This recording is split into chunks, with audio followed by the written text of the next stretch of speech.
Hey fellow Manhwa fans, welcome to Manhwa Odyssey, where today we're delving into the captivating world of The Last Adventurer. Ooh, I know this is going to be good. Don't forget to hit like, subscribe, and spread the word to your friends who are into Manhwa. Trust me, you won't want to miss out on the adventure we have in store for you. So grab your seat, and let's dive right in. This Manhwa starts off with a beautiful view of the harbor city Lith. Blue sky and crystal clear water, we see a seagull paying attention to a ship-like figure as it comes closer into view. Seagulls flock around as the ship reaches and docks at the port.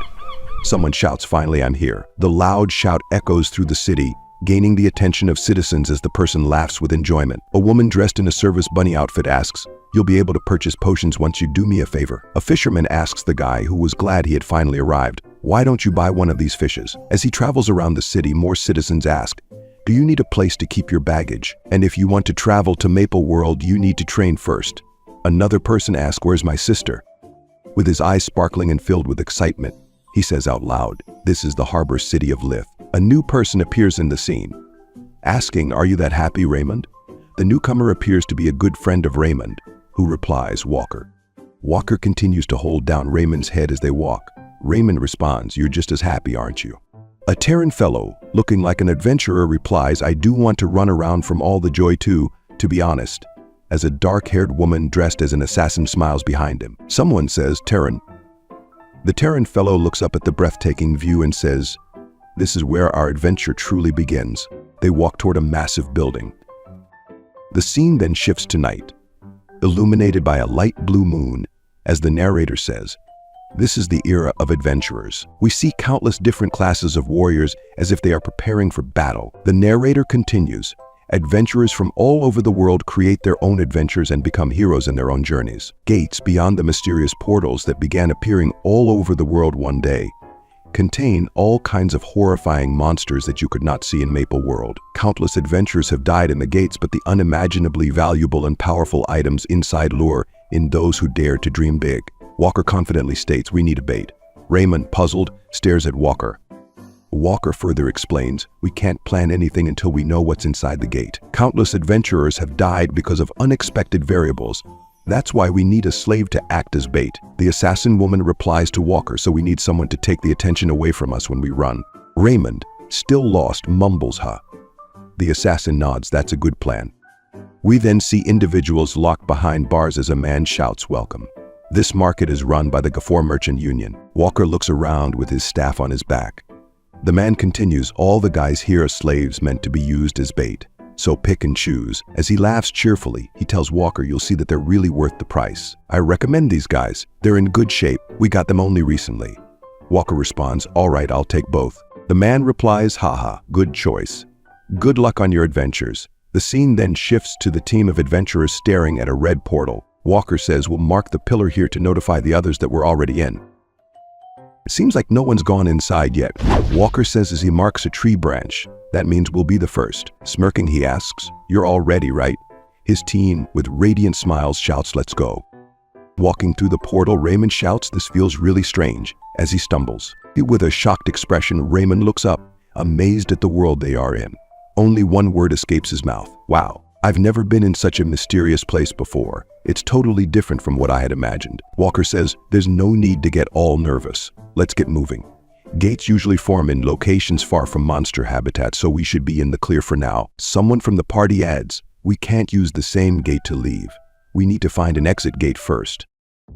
The assassin, startled, feels a presence as she quickly turns around and exclaims, "Huh?" A large monster with razor-sharp teeth opens its mouth, its deadly eyes locked on her. As the monster consumes her, Walker yells, "What? Why is there a monster here?" Raymond turns around, screaming, "Charlotte." With the monster finally finished devouring Charlotte, it turns its gaze to the rest of the party. Walker panics, looking around frantically and asking, "Wait, don't tell me all these things here are." The scene reveals the entire party surrounded by monstrous creatures with razor-sharp teeth. Walker exclaims, "Shit," and fires a fire arrow. Walker barks, "Something's wrong. Tie the baits to the trees. We need to get out of here." The baits plead, "Wait, please take us with you," as the Terran party member threatens them with a knife. He shouts, "Shut up and do as we say." Raymond, trembling, mutters, I'm sorry. The baits cry, "No, don't leave us behind." Walker orders, "Run." The baits left behind are torn apart while the party distances itself to a safer location. Stopping, Walker gasps, this one's a failure. Clearing it isn't important. Catching his breath, he says, we need to hurry and find the gate out. Walker tells Raymond, get it together. Terran grabs Raymond, shouting, he told us to pull it together, you bastard. Listen to Walker. Calm down, we failed this one, but we can always prepare again. Don't give up, let's focus on the present. We'll all make it out of here, he declares heroically. Though mere seconds later, the monster finds their location and crushes Terran into a paste, sending Raymond flying. Walker cries, Terran. Terran's body twists grotesquely as the monster retracts its arm. Raymond, shaking, stammers, Terran. Walker screams, you piece of shit, and fires another flame arrow. The monster quickly launches its tongue at Walker, wrapping around his neck and squeezing tightly. It drags him into its deadly sharp mouth, and the sound of crunching bones fills the air. Raymond, paralyzed by pure fear, tries to run away and shouts help as he falls. The monster uses its tongue to grab Raymond's leg and begins feasting. Raymond screams in agony, my leg. Desperately, Raymond looks up and spots the bait he left behind. Bait, you're alive. I'm so glad. Hurry and help me.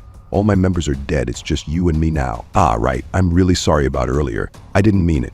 You can't get out of here alone. Stretching out his hand further, he pleads it's better to have more people. So please. Grinding his teeth, Raymond begs. The bait, devoid of any empathy, stares coldly without a word. Raymond shouts louder, help me instead of just watching. You son of a bitch. The bait smirks, jumping down from the branch. I don't know, it seems I'm too late. More than half of Raymond's body is consumed. The monster is one bite away from ending his life. Raymond grins, blood dripping down his face, and yells, you bastard, that you think you can make it out of here. As the monster finishes Raymond off, it turns its gaze to the bait. Still standing confidently, the bait grips a spear behind him. The monster, launching at sonic speed, charges the bait. Standing unflinchingly, the bait utters no. Gazing coldly at the monster, he continues, I won't die. In one swift motion, he pierces the beast, leaving a gaping hole in its chest. As the monster collapses behind him, the bait, now revealed as the true protagonist, covers his face with his hand and says, where have I died? It wasn't here. As we are shifted back into the past, the sky is painted with an orange hue, filled with smoke, and monsters fly throughout the air in the distance. Figures stand on the battlefield, looking down in disbelief. Someone says, it's coming. Winged creatures flock toward them, with a larger figure consuming the sky as it leads the monsters. The king of dragons, Gorntail. We then see a female warrior, her eyes scanning the horizon as she realizes. The centaur's nest has fallen. She turns to the leader and says, there's nothing else we can depend on now. The Cygnus Knights, the Resistance, the Cross Hunters, all the adventurers, and the 6 heroes, the ones the people saw as their last hope. Her words hang in the air, the tension thick. They're all dead, she says in a dark, heavy tone. As the warrior's gaze meets the horizon, someone speaks. You're the only one remaining. The last adventurer, El-Paume, the protagonist, turns slowly to face her. His face shows resolve as he says to the remaining party members, let's go, this is our. But before he finishes, a gigantic shadow falls over them.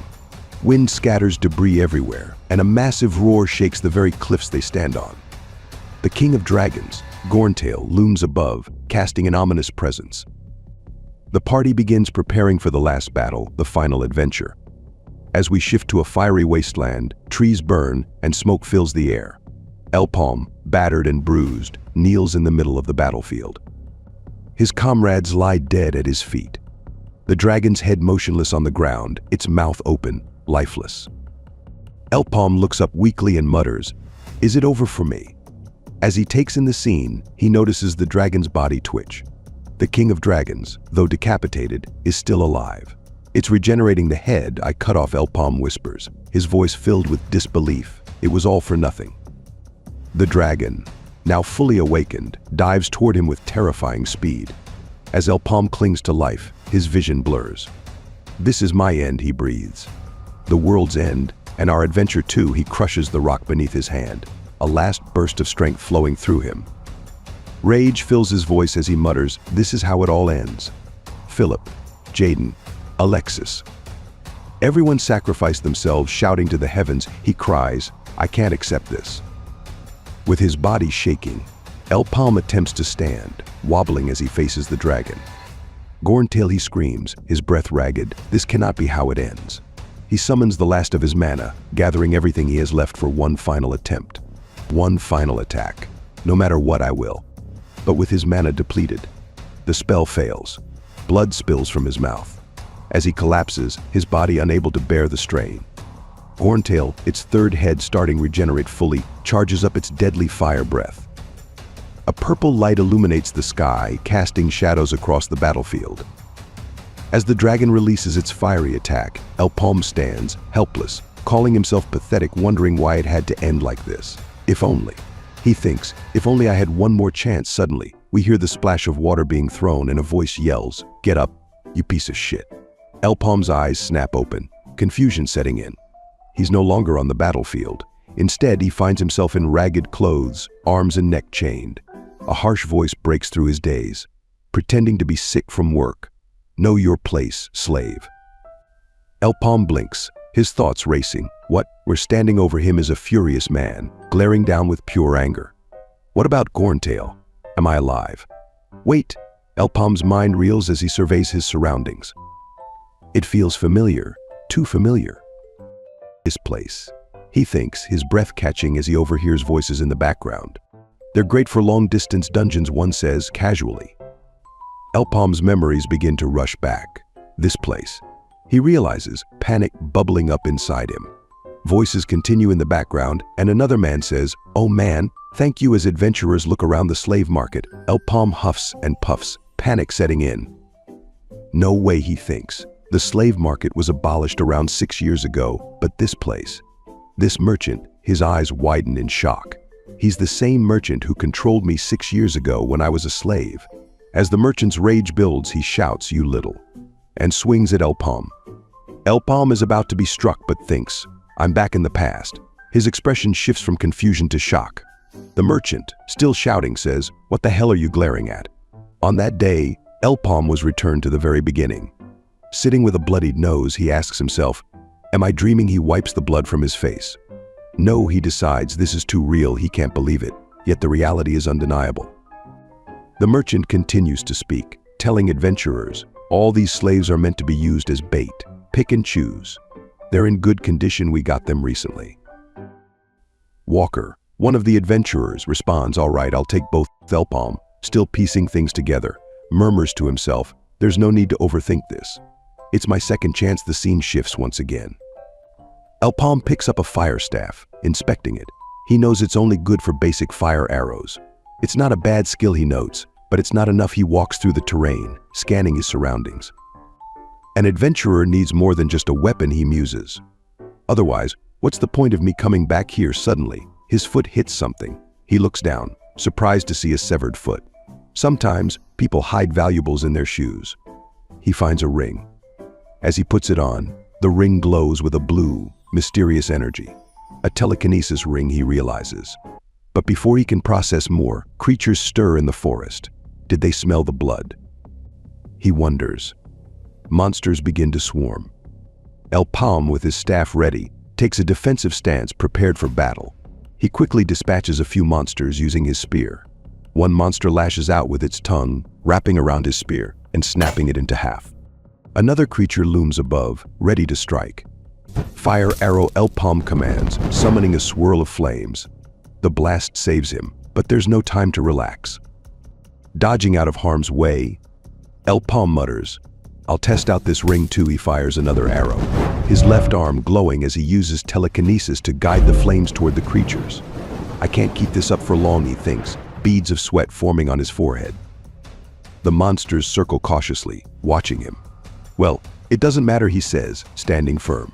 2 monsters charge at him, but he easily dodges. Fire arrow isn't working. Why? Is it on cooldown? Another beast charges, but El-Paume shifts, using the staff to strike it down. That leaves me with no choice. He starts beating the monsters relentlessly with the fire staff. One final kick sends them flying. Looking at the staff, he asks, "How much longer?" As if in response, the staff begins absorbing mana from the air, glowing with a bright orange light. More monsters charge toward him, but El-Paume stands his ground. "All right," he says with newfound confidence, firing another arrow, using telekinesis to guide it. Effortlessly, he destroys the monsters around him, his authority growing. He looks down at the fallen beasts, surveying the area to ensure they're all dead. Suddenly, a weak voice says, "You." El-Paume's eyes widen as he spots the assassin from the destroyed party. She coughs, her body battered, yet still alive. "You're no ordinary slave," she whispers, struggling to speak. El-Paume stares at her, shocked she survived. Spearmanship and magic too. "Who are you?" She clings to life, her gaze fixed on him. "Why do you have that staff? And that on your wrist? How did you awaken when you're just a slave?" She gasps, her voice faint. The protagonist, disgusted, looks down at her. The forest around them grows quiet. He asks, "Are you done talking?" She responds weakly, "What?" El-Paume replies, "Sorry, but you've got it wrong. It wouldn't have mattered, even if I had planned this. I would have killed you all either way." She clings to life a little longer, her voice trembling. "What kind of nonsense is this?" El-Paume's eyes harden, his tone cold as he says, "I absolutely despise people like you. Those who use slaves as bait." Without hesitation, he lifts the fire staff and points it directly at her, as if ready to end it all. In the next moment, the scene shifts. We find ourselves in the bustling city, where murmurs ripple through the crowd, what someone whispers in disbelief. Another person, stunned, says, "Look over there." "Really? No way. A bait slave. Came back on his own." The crowd begins to stir, but El-Paume pays them no mind. He walks through the streets, his thoughts focused. The dice have already been thrown, he tells himself. "I need to act quickly. Before I repeat the same fate." His steps slow as he approaches a massive guild building, looming in the distance. He pauses, staring at it. First, he thinks, his resolve hardening, "I need to free myself." We continue with someone saying, "The slaves returned back alive." "Yes, that's the case, Mr. Abbas." We see a middle-aged man with gray hair reporting to the merchant guild master. Apparently, he returned without a single scratch. What's wrong with that? It's not unlikely for someone meant to be bait to return safe and sound. Is it? We see a hand holding a cigar with 2 fingers as he shakes off the ashes into the ashtray.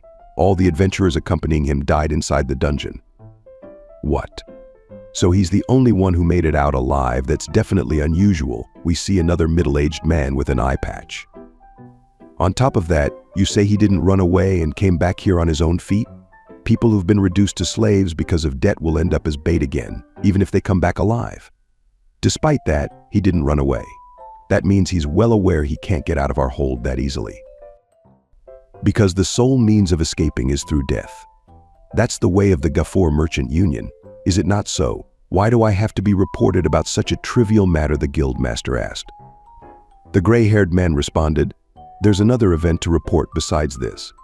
"That slave unlocked the first circle." The guildmaster, stunned, asked, "What? The slave who is bait is now first circle, you say?" He thought to himself, a slave would harbor negative sentiments towards the merchant union, and if things go wrong. The gray-haired man responded, cutting his train of thought. To add on, he's asked for a change in contract. A change it seems he'd like to register as an adventurer. The guild master, stunned once again, said, "Oh, a lowly slave dares? He doesn't know his place. That's absurd." The gray-haired man responded, "Mr. Rakan ordered for you to personally look into this matter." Lost for words, he shot up from his seat, shouting, "Mr. Rakan!" He started thinking to himself that an executive of the Gafour Merchant Union is showing interest in a lowly slave for this reason. No, that can't be it. His gaze shifted over to a pile of books, and he thought, is it because of that? The gray-haired man finished his report and exited the room. The guild master, placing his cigar down and staring through the window, said, "A bait who wants to be an adventurer." We are then notified by a royal rule that under Queen Cygnus, the status of a slave shall not exist. That is but some superficial talk. Humans have always been slaves to Meso. If they fail to pay back what they borrow, they make up for it through labor. This notion was created by the Maple World's so-called slaves. On the day when my only family, my father, collapsed after an illness, I became one of them as well. Black moss, the herb that I purchased from the Gafour Merchant Union on credit, was priced at multiple times its normal value, at 1 million meso. El-Paume, the accused, who has failed to pay back the amount of 1 million meso by the due date, is hereby compelled to perform labor equivalent to that amount for the merchant union. As the judge slams his hammer down, solidifying the court's judgment, thus I was exploited for 6 whole years under the union. Now it's time for revenge. We now see our protagonist with the guild leader. As he introduced himself as El-Paume, he thought to himself, Abis. Was it? The left-hand man of Rakan, one of the executives of the union. I've caught a good fish. Breaking his train of thought, Abbas said, right? So you want to modify the contract? I've already received the report about you, so I'll keep it short as he casually drinks his coffee, placing down his extremely large coffee mug. I'll change your contract into one for an F-rank adventurer. El-Paume smirked. He thought, oh? He accepted my demand way too easily. El-Paume said out loud, thank you, as he thought, he's being cautious of that. However, as the guildmaster stared intensely at El-Paume, confused, El-Paume proudly said, I wanted E rank.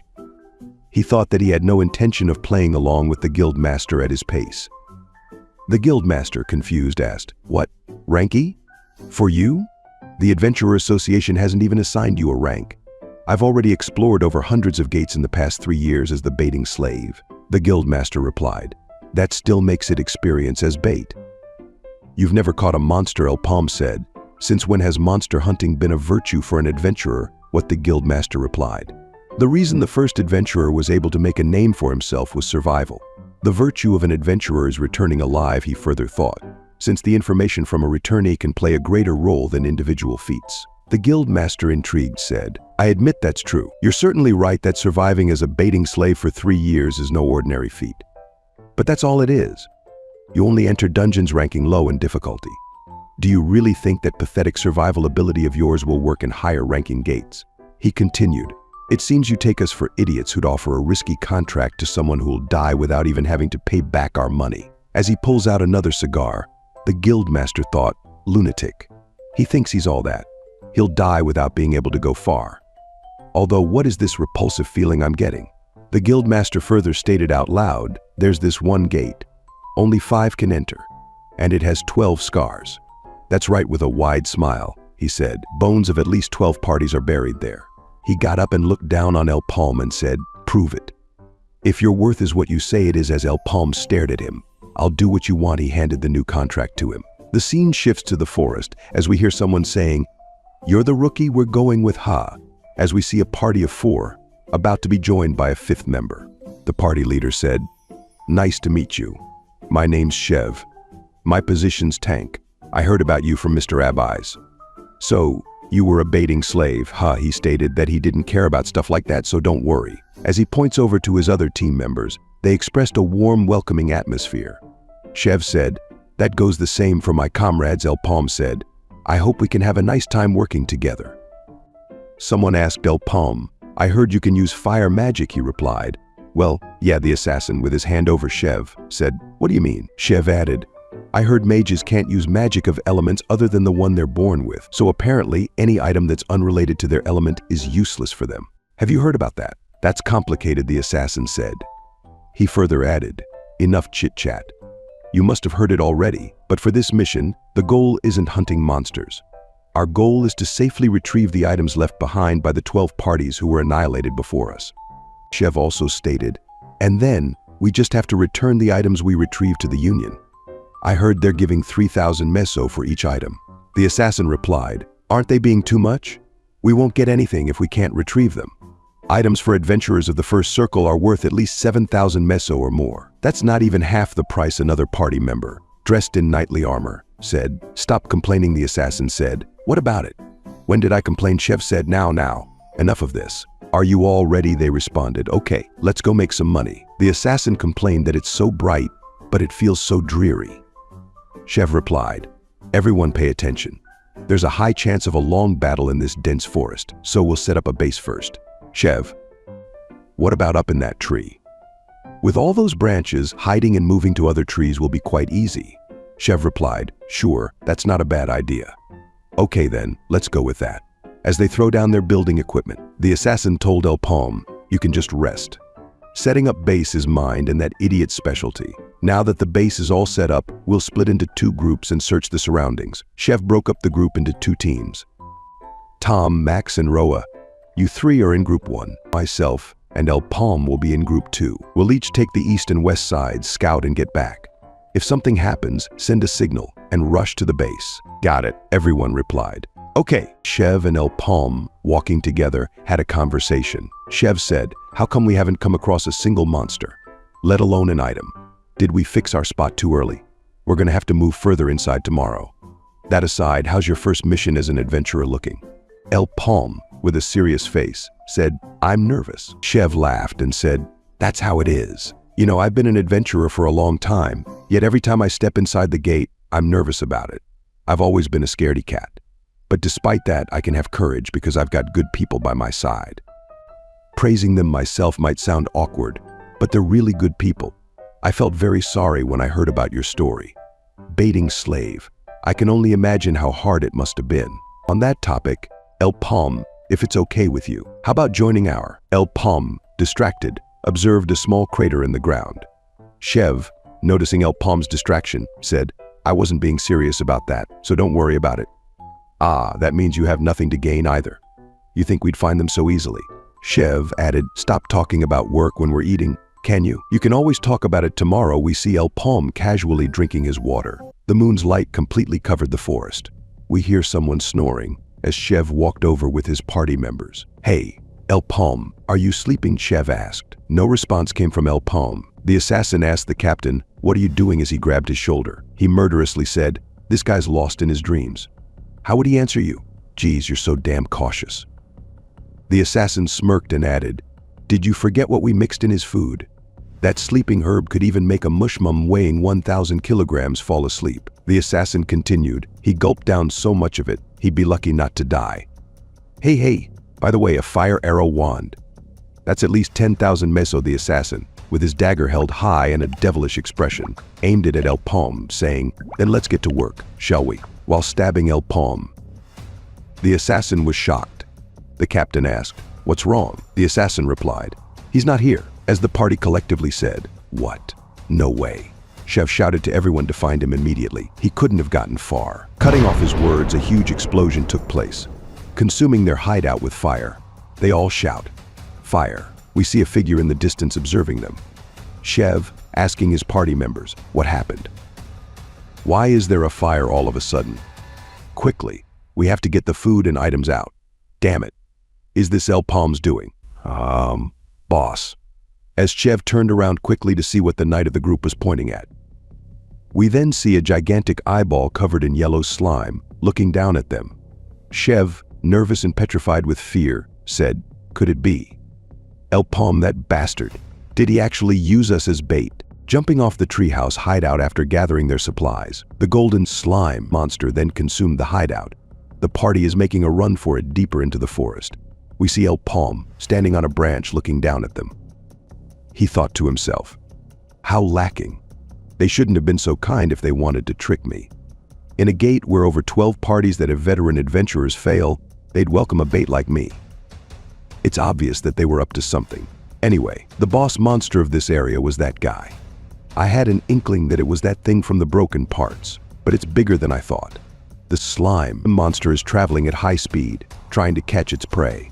Chev and his party are running breathless. As he said, damn it, that type is a disadvantage to us. Boss, do you know what that thing is? The knight asked. Chev said, if my guess is right, that thing is a gold slime. It's not something you normally see in Maple World. It's a rare boss monster that only comes out of red gates. That thing's body is acid, so it's the worst matchup possible for melee adventurers like us. And the most dangerous part is, his eyes shifted behind him, telling his party members to dodge, pushing the knight out of the acid attack. The knight asked, what's with this thing? It has long-range attacks also. Acid arrow. It's a skill that lets it shoot out its body acid. The knight was shocked with cold sweat and shaking. He said, isn't it just cheating at this point? Chev shouted, get a hold of yourself. It's coming. Boss, how do we deal with that thing? Is there even a way to deal with it? As the slime speeds closer to them. Let's get out of here first. Its acid arrow should have a cooldown of 1 minute. We'll recover and look for a chance. We have to go for the core in that thing's head. The assassin thinks of it as mere child play with the skill cooldown in effect. Smirked, confidently turns around and starts running to the golden slime, saying we have more than enough time. Just leave it to me. Chev shouting to him, saying wait, we have to attack together. A mere seconds into the future, we see the assassin blasted with a yellow beam. It seems to be so hot that it erased his torso, splitting his body into two. Chev, panicking more, he said, "What?" As his voice trembles to what he saw. There should still be over 10 seconds left on its cooldown. As its deadly eyes stare at him, the slime shot multiple acid arrows, ultimately killing them and removing their souls from this plane. The slime monster looked satisfied as El-Paume watched it, hiding his presence. He said to himself, "It looks like it's over." "Chev, your words weren't wrong. However, a gold slime eats items and grows stronger accordingly. I'm guessing the cooldown time decreased as it got stronger. That thing's abnormal size and almost non-existent cooldown on acid arrow. Now I know why the parties that came before have all failed. That thing is already out of its class. That thing has grown so much that it could be a fit for a yellow gate, which is 2 levels above a red gate. It's no longer a monster that a one-circle adventurer can handle. I'm sure there aren't any more items left in this dungeon." It looks like the mission is a failure. As he was about to leave, his mind flashed back to when the guild merchant master told him to prove his resolve. He cracked a smile and decided to face the beast. The golden slime enjoyed its own company. It suddenly sensed a presence, as we now see a massive fire arrow blasting it, clearly damaged and in pain. It looks around for the source. El-Paume on a branch saying out loud to the beast, "Is it because of its magic resistance? I'm sure I aimed for its core directly. Not bad. If it's like this, 4 more shots will. No, I need to hit it at least 5 more shots. Well, not like it matters." For the first time in this series, our boy smiled wholeheartedly and said, "I'll prove it to you." The slime monster finally pinpointed his location. El-Paume dodged the acid bullet. As El-Paume continues to dodge throughout the air, he swung his dagger connected with rope to another branch as he simultaneously activated his telekinesis ring. He said, "I have to hit the exact same spot without error. An ordinary mage wouldn't even think of doing such a thing. But I'm not your run-of-the-mill mage. One of the titles I held in my previous life is the best telekinetic." As he charged and fired another fire arrow, hitting the slime once more in the same exact spot. As he fired another, he uttered in his mind, 4 more shots. The slime, in quick response to the situation, also fired another acid arrow. As our boy swung away, running up a tree and successfully dodging another acid bullet, he said that makes 3. Skillfully dodging the additional acid bullets, he counts down. 2. 1 more to go.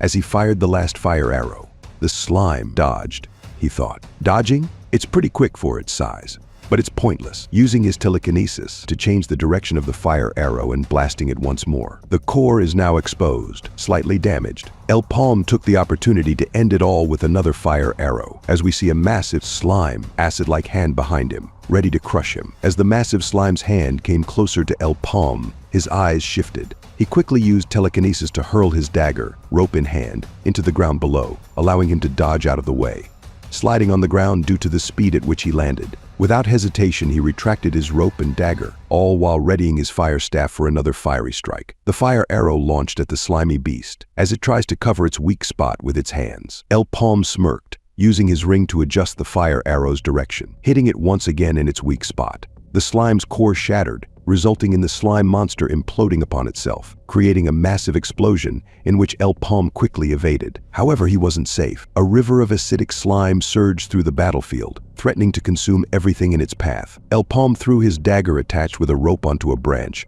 allowing him to swing clear of the stream of acid below him. He observed the acidic pool below him, as he rested now that he's out of danger. Now walking through the aftermath of his battle with fire staff in hand, he noticed something in the distance, as he uses his ring telekinesis to bring the object over to him. Upon closer inspection, he noticed that it's a glowing red orb. He lifted slightly into the air. As the energy from the orb dispersed, it created a red sphere around him. We transition back into the city. El-Paume said, "I'm back." We see the guildmaster with a stern face observing El-Paume, speechless.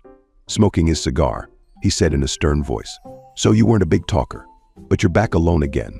And without the item you were commissioned for." El-Paume replied, "The ones you brought into my team were newbie hunters, who were up to no good trying to take my items. When I left the group to avoid them, they encountered the boss, and it seems they all died." The guildmaster replied, "By monster." El-Paume confidently said it was a gold slime. "Guildmaster, what? If it was that bastard, then everything inside must." El-Paume interrupted and said, "Yes, it all melted away." The guildmaster was enraged, as he thought, Damn it. To think all of the rented merchant union items were destroyed. This is a loss that can't be ignored. And the problem is that this guy came out of it alive. The narrator took over and said, there are a few common rules at gates. First, the entrance number of people is limited. Only the number of people marked on the gather pillars can enter. And after that, the gate will be deactivated until everyone inside is annihilated. Second, there are entrance limitations based on the gate's difficulty level and circle level. The gate's difficulty levels are indicated by its color, ranging from the red gate to the purple gate, and those with higher circles than the gate difficulty cannot enter. Third, there is only one chance to raid the gate. This is the biggest obstacle when targeting fates, and if someone who enters survives and comes out,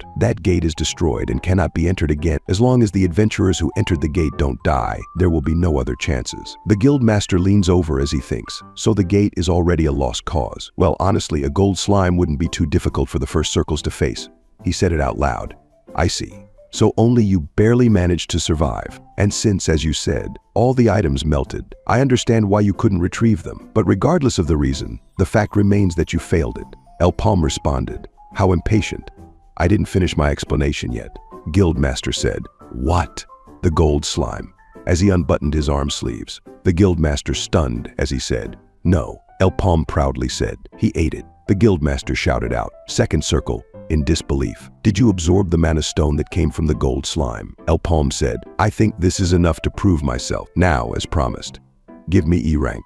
D rank. The Guildmaster said. El-Paume for the first time expressed a shocked expression. As the Guildmaster reiterates, I'll give you D rank. No, if you work together with me, I'll treat you like a C rank adventurer. El-Paume, with no words, calmly signed the paper. The Guildmaster thought. Normally, giving someone who isn't even a third circle a C-rank adventurer would be considered excessive treatment. The narrator took over and said, adventurer ranks are heavily influenced by circles. Veteran adventurer A to B rank, junior adventurer C to D rank, and novice E to F rank. Circles signify power. The difference is clearly evident, the Guildmaster thought. But this bastard isn't normal. You can't circle up just because you use a mana stone. Did he say it was survival instincts? Yes, he has that. Survival instincts. No, an overwhelming talent. As the Guildmaster grins, barely contains his smile. He further thought that someone who just became a first circle returned in no time as a second circle. I've never seen this speed before. I need him. El-Paume thought that his treatment improved faster than expected. It seems he's pretty impatient. Well, the scene is shifted to a massive red portal. As El-Paume continued, there's not much time left. The red ranks first, 100-member gate raid. The big event that Lithport's merchant union and guilds were all watching happened around now. Obviously, Gafor Merchant Union must also be quite interested in it. Well, there's no harm in that. I'm also in a rush. While we're at it, it might be a good thing to advance my plans. El-Paume stated it out loud. Abbas, I have a favor. What is it? Speak comfortably. El-Paume extended his hand and said, please lend me some money. Abbas, with a moment of silence, thought, this bastard, that's going too far. The narrator continues by stating that while some argue the appearance of gates gave rise to the era of adventure, it was, in fact, a trap laid by the Black Mage. Many adventurers lost their lives within the gates, slowly depriving Maple World of its potential. The apocalypse eventually came as countless monsters flooded out of the gates, as though they had been waiting for that day. The adventurers were overwhelmed and defeated. This catastrophic event is set to occur in exactly 3 years. The tragic fate of Maple World looms near. The scene shifts to the Guildmaster, who is gazing out the window, smoking a cigar, while El-Paume is seen leaving the building. I still have a long way to go, El-Paume says to himself, but this is enough to start my plan. The newly discovered 100-person gate is marked red, meaning only those with 2 or fewer circle levels can enter. The Gafor Merchant Guild typically hires adventurers with higher circles, but they're investing in El-Paume due to this unique gate. I finally have some money to spend, he thinks, but I must be wise with it. Wasting it all at once would be foolish. He considers that the truly useful items are likely beyond his current budget. So, what's the most efficient thing I can buy with the money I borrowed? El-Paume pauses as he observes the sign above, indicating he's reached his destination. A cheerful seller approaches and greets him. Hello. Welcome to the Reese job market. You look like an adventurer. How can I assist you? Nearby, other adventurers are negotiating prices for baiting slaves. The seller asks El-Paume, are you looking for a decoy slave or someone to fight alongside you? El-Paume shakes his head. There's someone I'm looking for. Take me to him, he replies. The seller, taken aback, stammers. Oh, they make their way underground, as the seller explains. These are the punishment quarters. Some of our biggest troublemakers end up here for correction. They stop at a cell, and the cellar gulps nervously before saying, "This way." A hand is seen chained to the wall. The cellar turns to El-Paume, asking, "Are you sure about this?" Before the cellar can finish, El-Paume cuts him off. "I know." They approach the figure in chains, and El-Paume recognizes him. "Yeah, he's the one I'm looking for," he says. The slave, staring back with fiery eyes, remains silent. El-Paume's thoughts reveal the importance of this encounter. In his previous life, the death of a certain individual hastened Maple World's destruction. Aran, the polyarm hero, was murdered, and the culprit was none other than her apprentice Debo, known as the hero murderer. This incident marked the beginning of the end. Debo, unfazed by El-Paume's presence, spits on the ground, saying, "I've never seen you before." Get Lost, the seller, nervously apologizes, remarking that Debo still hasn't learned manners. El-Paume observes that Debo, despite still being a slave, is already showing the fiery attitude that will eventually make him famous. He may be a slave now, El-Paume thinks, but in a few years he'll gain fame and status. Yet here he is, insolent to the adventurer who could be his master. The seller sighs, calling Debo barbaric. El-Paume chuckles for the first time, agreeing. True, and it's not just his attitude. After the apocalypse, he was one of the most influential individuals alongside me. El-Paume asks, "How much?" As Debo is unchained and freed, he scoffs. "You must come from a wealthy family to even ask. Do you think you can afford me?" 1,000,000 mesos. El-Paume remains calm, reaching into his satchel and pulling out a stack of cash. Debo is stunned. 1,000,000 mesos, he exclaims, unable to believe his eyes. The seller also looks astonished. "Are you sure about this?" he asks. "Don't get too excited," El-Paume replies. "This is a 1-year contract. We'll split the profit 70-30. And I will have ownership of all loot acquired within the gate." The seller is shocked. Is he trying to hire him as a party member instead of a slave, he wonders. El-Paume hands Debo the contract and says, "Look over the terms." Debo snatches the contract, smirking. "No backing out now." "Okay," he bites his finger, using his blood as a stamp of confirmation. El-Paume observes that Debo didn't hesitate. His concern for his little sister, suffering from the black blood plague, is driving his decisions. As the contract is signed, El-Paume says, "We're heading to the gate right away." Debo, now excited, replies, "I was waiting for you to say that." El-Paume and Debo transition into a beautiful, lush forest. Debo speaks up, "Boss, I appreciate the new weapon and all, but I'm more comfortable with a longsword. Shouldn't I be using something I'm proficient with?" El-Paume, without looking back, responds, "While you're working with me, you'll be using the polyarm. If you have objections, we can terminate the contract." Debo grumbles, "Oh, fine." As they approach a red tier, 1-marked gate with an 8-person limit, Debo comments, "This gate fits the description. But what about the rest of the party? I know you've got enough money to hire them." El-Paume stops and stares at Debo. "You and me," he replies calmly. Debo blinks in surprise. Wait, is this a joke? Before he can react, El-Paume kicks him into the portal. "Don't waste time," El-Paume commands as Debo falls, screaming, into the red portal. They land with a flash in a rocky desert. Debo, now on all fours, angrily asks, "Are you crazy? What can the two of us possibly do in a gate designed for 8 people?" He complains about being forced to use a weapon he's not familiar with. Suddenly, a cloud of dust rises nearby, and Debo exclaims, "Those are tree stumps, walking tree stumps." A horde of them begins rushing toward them, likely attracted by Debo's earlier scream. "These monsters are resistant to blades," Debo mutters, "and there's a lot of them." El-Paume, standing firmly in front, tells Debo, "Step aside," confused. Debo says, "Wait, what are you?" But El-Paume is already moving. A fire arrow shoots from El-Paume's hand, creating a fiery trail through one of the stumps. Debo watches in amazement as El-Paume's fire arrow weaves through the monsters, destroying several in a single shot. The remaining stumps fall to the ground in smoldering heaps. El-Paume turns to Debo and, with a hint of sarcasm, says, "Maybe don't scream as soon as we enter the gate next time." Debo is speechless, still wondering who El-Paume really is. Back in the city, under the light of a full moon, a girl kneels before a man standing by a window. "The trade guild took the bait," she reports, her voice low.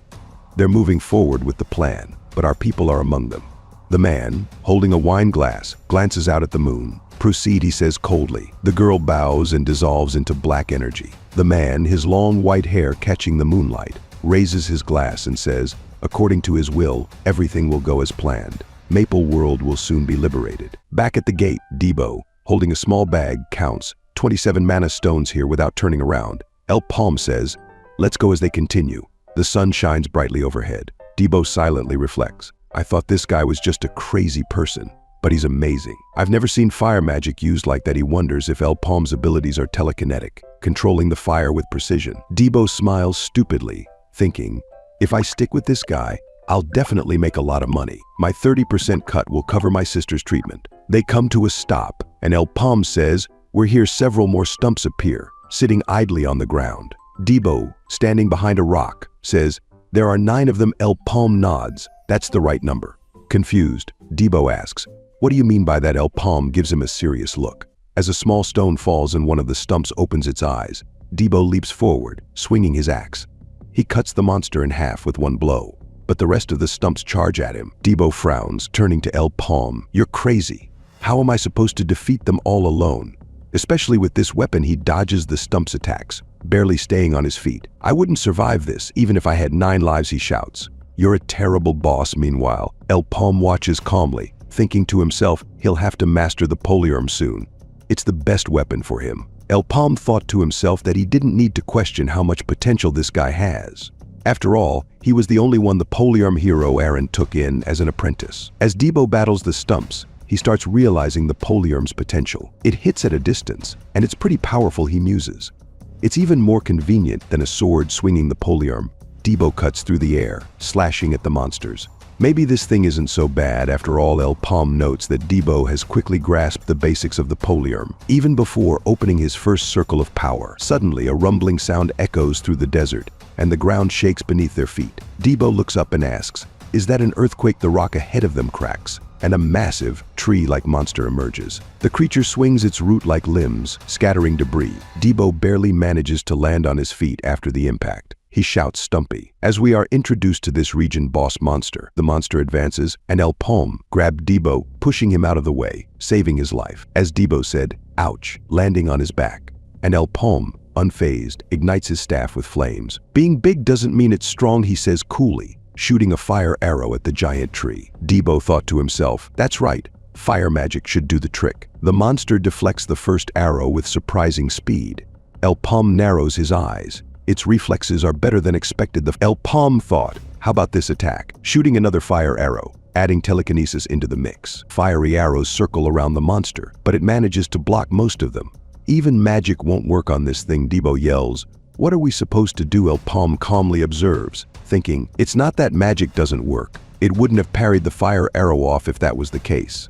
Its branches are in the way. I just need to clear a path. A massive shadow looms over them as the monster swings its branch toward El-Paume and Debo. The enormous branch comes crashing down. Look out, Debo yells. But El-Paume, seemingly calm, raises his hand. A blue light envelops the ring on his finger, and a chunk of earth rises into the air, dodging the branch mid-swing. The floating rock allows both El-Paume and Debo to slide down to safety, though they're coughing from the dust. Debo, catching his breath, thanks him. I thought I was done for, he says, shaking the dirt off his clothes. El-Paume nods toward the approaching stumps. Deal with them, he orders. Debo, when did they get here? Hold on. Ugh, he's so fast.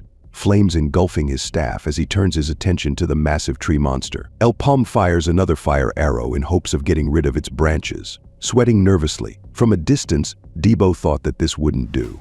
We can't take that monster down without a solid tactic. We must retreat and come up with a plan.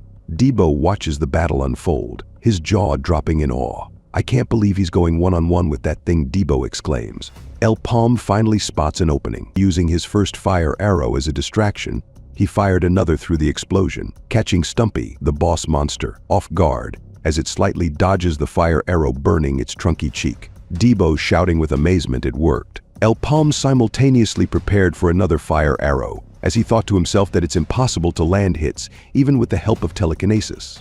However, the second fire arrow made it through. He thought to himself, I am able to cast 2 spells at the same time, being a 2-circle adventurer, blasting its massive tree limbs off. As the monster screams in pain, Debo thought to himself, amazing. As he fends off a tree stump, Debo reviewed the tactic that El-Paume used.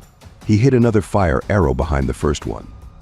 The monster may be quick, but it wouldn't be able to stop one attack after another. To think Stumpy is struggling against one man. Maybe my boss is way stronger than I gave him credit for. Debo, coming back to his own reality, thought, shoot. No. As we see the small tree stumps approach El-Paume from behind, Debo shouted, look out, behind you. Debo thought, crap, I lost some of them because there were too many. However, El-Paume easily destroyed the small stumps around him without turning around. His eyes shifted to Debo as he said, "You can't even take care of a few common monsters, Debo." The monsters saw this as an opportunity to attack El-Paume because he was distracted. El-Paume easily dodged and thought, "Ard, not a moment of peace." Stumpy swinged its massive tree branch towards El-Paume as he was in midair, unable to dodge. Debo grabbed him, throwing him to the side, slicing the tree branch in two. As Debo landed, he said, "I saved your butt once, so we're even now." El-Paume grins and said, "Good. Now I'm getting my money's worth." They both said it in unison. "Let's end this." El-Paume charged his dual fire arrows as Debo dashed toward the beast. Firing the twin arrows in unison, El-Paume and Debo managed to reduce the number of branches protecting the monster. The boss monster turned quickly, swinging its massive branch with tremendous force. However, El-Paume, quick-witted, had already fired another arrow. Debo seized this opportunity while the monster was distracted. He ran along its trunk, cutting down one of its bulky branches.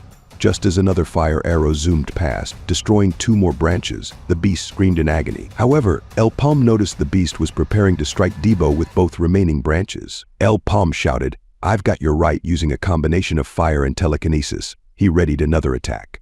Debo grinned and prepared his polearm for a devastating swing, replying, "As you wish." Both managed to remove the two branches heading their way. Debo, due to the speed of his landing, slid along the tree trunk.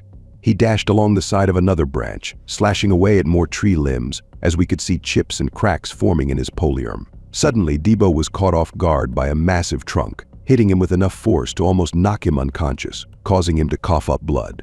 Stumpy, the monster, saw this opportunity to devour Debo. But El-Paume levitated a rock towards him, rescuing him from certain doom. The beast, relentless, destroyed the rock platform beneath Debo. Enraged, El-Paume snarled, "You little," as his arm became engulfed in blue mana. He scattered rocks across the battlefield, which Debo used as stepping stones to dodge the monster's continued attacks. El-Paume skillfully manipulated his fire arrows, eliminating more branches with ease. Stumpy lost track of Debo, who quickly closed in and shouted, "Now's our chance." Debo with immense force. Debo swung his polearm, plunging it deep into one of the beast's eyes, shattering its vision. The creature shrieked in pain, thrashing wildly. As Debo hung from the beast, his grip slipped, causing him to fall to the ground at high speed. Despite this, Debo stood up, unfazed, and yelled, "I'm not done yet, you punk." He launched himself back at the monster, with El-Paume's telekinetic aura intensifying as he focused on retrieving Debo's polearm from the beast's eye. The weapon spun through the air, landing in Debo's hands as he smirked. "Here comes your dessert, you stupid tree," Debo roared, slashing Stumpy numerous times, blinding its remaining eye. The monster screamed louder than before, moving uncontrollably and flinging Debo from its body. As Debo hit the ground, he looked up and saw Stumpy preparing to consume him whole. Staring at his impending doom, orange figures whizzed past him, resembling shooting stars. These were El-Paume's twin fire arrows, spiraling around each other as they entered the beast's gaping mouth. The arrows cracked and shattered its core, engulfing the massive tree stump in raging flames. The monster's screams grew even louder, signaling its life was coming to an end. Debo huffed and puffed, catching his breath as El-Paume walked up beside him and said, "Good work." El-Paume struck a heroic pose, proud of their accomplishment. Debo, still winded, responded, "Yeah." They watched as the boss monster burned away, its flames flickering like a campfire. A certain amount of time passed, and it was night in Maple World. However, there was still a light on in one of the windows in the city. A young lady sat alone at a table, her head tilted as she stared at the plate of food in front of her. Realizing it was very late, she decided she needed to eat quickly and go to bed. She cupped her hands together, closed her eyes, and wished herself a good meal. Just as she was about to start eating, a sudden knock on the door startled her. She froze for a moment, then whirled around to face the door. She approached cautiously, opening it just a crack, and asked, "Who was there?" Her eyes widened in shock as she recognized the figure standing in the doorway. His clothes and body were still slightly smeared with blood, but he tried to smile. "Is it really you?" she whispered. Her brother stood there, simply saying, "I'm back." The young lady tried to control her emotions by clenching the fabric of her clothes tightly. Her palms shook as she fought to hold back her tears, but she couldn't stop them from flowing down her cheeks. Without another thought, she ran toward Debo and hugged him tightly, congratulating him on his return. The overwhelming relief and joy of seeing him alive again made her grip even tighter. Meanwhile, in a house that stood alone in the woods, El-Paume stood silently. He was staring at the bed where a man lay motionless, Clutching his fire staff in his hands, he tightened his lips, as if suppressing deep emotions. On a nearby cabinet was a photograph of a younger El-Paume, standing next to the man with his hands on his shoulders. Both of them were smiling happily in the picture. Ignoring the image, El-Paume's attention remained fixed on the severely emaciated man in the bed. The man's body was covered in dark spots, evidence of some mysterious illness. El-Paume stood there for a while, frowning and motionless, before finally activating his magic.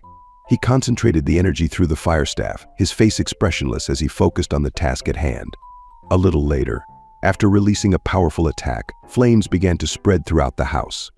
The fire quickly caught onto the structure, and the once peaceful home was engulfed in flames. El-Paume turned his back on the burning building, walking away without looking back. He paid no attention to the fire roaring behind him, the heat intensifying as it devoured the house. His expression remained cold, his mind set on moving forward. The photograph, along with the rest of the house, turned to ashes as El-Paume disappeared into the darkness. The flames raged on, but El-Paume's heart had already burned away the last of his attachments. Abbas sighed, remarking that they had a problem. He sat with a lit cigarette between his teeth, his fingers resting wearily on his forehead.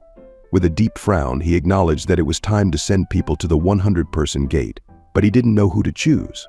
He remembered that Larkin was responsible for this trip, and the weight of its success or failure weighed heavily on his mind. This trip was crucial and would draw the attention of all the top guilds. The 100-player gate was expected to hold items of epic rank or higher, and Abbas estimated there might even be legendary items. He honestly admitted to himself that managing this would be extremely difficult. Tapping the ash from his cigar into the ashtray, he thought about the 3 Natasha sisters from the Gold Guild. They were so strong that it was hard to believe they only had second circle strength. Comparing them to second circle adventurers from the Gaper Guild, Abbas mused that his guild members would be ashamed to call themselves adventurers. Even without them, the seekers from the top 10 guilds posed a threat, especially since the Gaper Guild was the weakest among the largest. He tried to take his mind off these concerns and glanced at the paperwork featuring El-Paume's picture. Suddenly, the door to his office swung open abruptly, causing Abbas to look up in disgust. "Who dares to barge in without knocking?" he demanded, his voice sharp. His indignation quickly faded, however, as he stood up in shock. Larkin, he stammered, recognizing the figure. Larkin slowly walked around Abbas's desk and took a seat where Abbas had been sitting. Bowing his head in apology, Abbas explained that he hadn't finalized the lineup yet. Larkin, usually not the type to be patient, pointed out that Abbas wasn't the kind of person to take long with such decisions. "How's our friend doing?" Larkin asked. Abbas admitted he still had his concerns, letting out another sigh. Larkin could sense his doubt, just like before. Abbas explained that the Chev group had been destroyed last time, and since there were no witnesses, it was impossible to determine what had happened in the dungeon. He acknowledged El-Paume's talent but said that wasn't the issue at hand. Larkin raised his hand, suggesting that Abbas check out El-Paume again to determine whether or not he was truly capable of handling the situation. Abbas looked at him quizzically, surprised by the suggestion. Larkin, thinking things over, told him to gather all the candidates and offered to give them a little push this time. Resting his hand on his chin, Larkin grinned and added that this time there would be plenty of witnesses. Sometime later, when Debo arrived at the gate in the forest, following behind El-Paume, he cried out in surprise. This time there were far more people than he had anticipated. Though he noted that this was often the case, the sheer number of adventurers gathered in front of the gate was staggering. El-Paume said nothing as he continued walking forward, stopping suddenly when someone ahead asked if they were the 5th group supposed to be there. The person crossed his arms and scowled, his expression filled with disdain. "2 former slaves," he remarked with clear disgust. El-Paume didn't respond to the provocation, only narrowing his eyes slightly as he scanned the crowd. He noticed the displeasure on the faces of other adventurers, and it was immediately clear that he and Debo weren't welcome. The more experienced the teams were, the more confident they became. They viewed slaves as a nuisance. El-Paume noted that the nearby adventurers likely had 1 or 2 circles, a stark difference from Chev's team, who didn't need bait slaves. At that moment, Abbas approached with 2 men in tow, ordering everyone to gather around. The adventurers, distracted from their conversations, turned their attention to him, astonished that he had come in person. With a cigar hanging from his mouth, Abbas warned them not to rant and explained that they were about to run a test. "Those who demonstrate their abilities will get a special opportunity," he added. "Mr. Red Headband asked in disbelief. "A special opportunity?" Abbas grinned, extending his hand. "Yes, a chance to enter the 100-person gate," he confirmed. All the adventurers were stunned to hear about the 100-person gate. Mr. Red Headband, his face filled with shock, shouted, "The 100-person gate!" Abbas nodded, confirming that this was indeed a rare opportunity for them. El-Paume, remaining calm, quietly noted to himself that he understood what Abbas was trying to do. Abbas's voice broke through the silence as he finally ordered the start of the test raid. As groups of adventurers entered the gate, designed for 40 people, there was a blinding red flash of light. Each group arrived at the forest, taking in their surroundings. Mr. Red Headband turned to Dolan with a serious expression, suggesting they cooperate only during the boss fight. Dolan nodded in agreement. He suggested splitting up and meeting when the signal was given. Without argument, the adventurers dispersed into teams, spreading out through the forest. El-Paume and Debo lingered near the portal, watching the other groups scatter. While El-Paume remained calm, Debo lowered his head slightly, his lips pressed tightly together. Dolan's team passed through the woods, and with a serious expression, he drew his comrades' attention.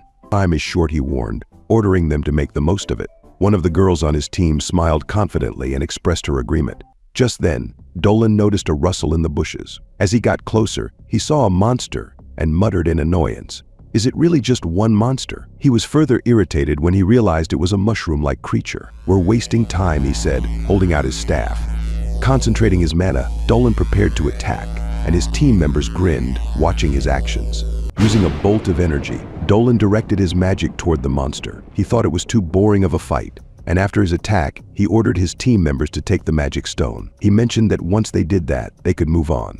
However, as the small blue explosion dissipated, Dolan and the other adventurers noticed the monster was still intact. They were stunned and asked in surprise, "Is the monster still alive?" Startled, Dolan panicked, wondering if magic attacks didn't work on this type of creature. If that were the case, the monster might have a high resistance to magic.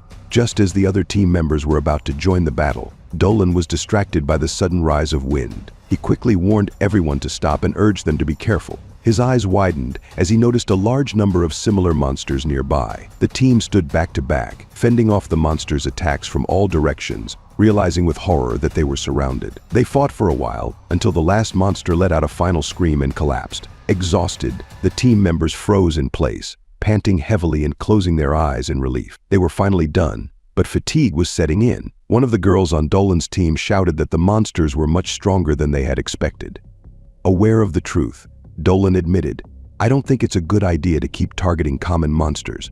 They outnumber us, and our stamina will run out faster." Dolan suggested taking a risk and offered to break the alliance to focus on killing the boss himself. The girl looked puzzled by his decision. Meanwhile, El-Paume told Debo that this was likely what most teams were thinking.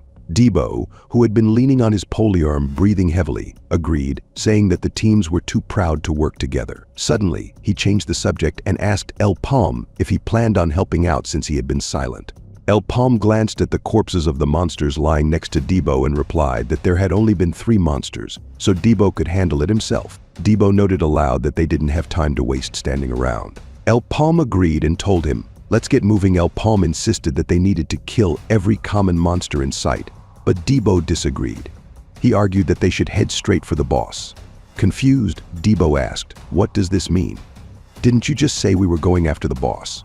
El-Paume gave him a slightly displeased look and explained that while it might seem like they were boss hunting, the other teams would likely take care of the smaller monsters on their own. He emphasized that killing a boss wasn't the only measure of ability, and hunting smaller monsters was also crucial. Besides, there were dangers associated with competing against other groups for the boss.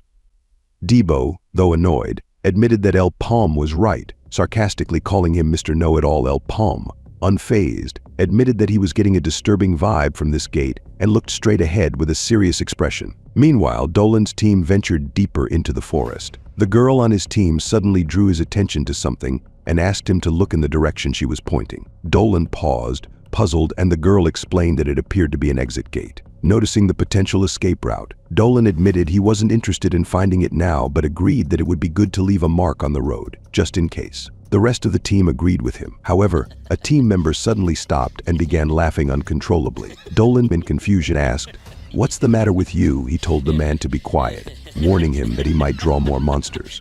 But the laughter continued. Dolan, now irritated, approached the man and placed a hand on his shoulder, reminding him of the danger. "What if you draw monsters this way?" he scolded. Avante, still laughing and crying at the same time, turned to face Dolan. As Dolan let go of his shoulder in horror, he noticed the purple fog surrounding the other team members. They, too, had started laughing uncontrollably. Dolan realized it was laughing spores and immediately began running in the direction of the gate. But before he could escape, a massive mushroom-like monster appeared behind him, its mouth wide open, watching him closely. Dolan continued running, but the monster released another dose of laughing spores from its body. He glanced back and saw the creature's face, its mouth wide open, revealing sharpened teeth and a crooked smile. Unable to resist the spores any longer, Dolan let out a loud laugh. He inhaled the spores deeply, and sweat broke out on his face. Yet he couldn't stop laughing as the spores took full effect, leaving him frozen in place. Sometime later, El-Paume and Debo were walking along the upper edge of a canyon with a fast-flowing river at its bottom. Debo, looking at El-Paume ahead, cursed him silently, frustrated and wondering if El-Paume planned to fight at all today. He was annoyed that he alone had been engaging in battles. Lost in his thoughts, something suddenly caught Debo's eye. He looked to the side in surprise, his eyes widening when he noticed a red signal light in the sky. Drawing El-Paume's attention to it, Debo announced, "It's the call to assemble." They both stopped, raising their heads to look at the signal. As they approached the area where the other teams had already gathered, Debo admitted he was a bit surprised that everyone was notified as soon as the boss monster was found. He smiled slightly, satisfied that things were progressing. Meanwhile, El-Paume narrowed his eyes, assessing the adventurers standing across from them, realizing one team was missing. Iburu sighed, looking around and assuming everyone had arrived. He began explaining the situation when Joubert caught his attention, reminding him that Dolan's wizard team was still missing. Iburu mentioned that there was no point in waiting for them, as the boss had already been discovered.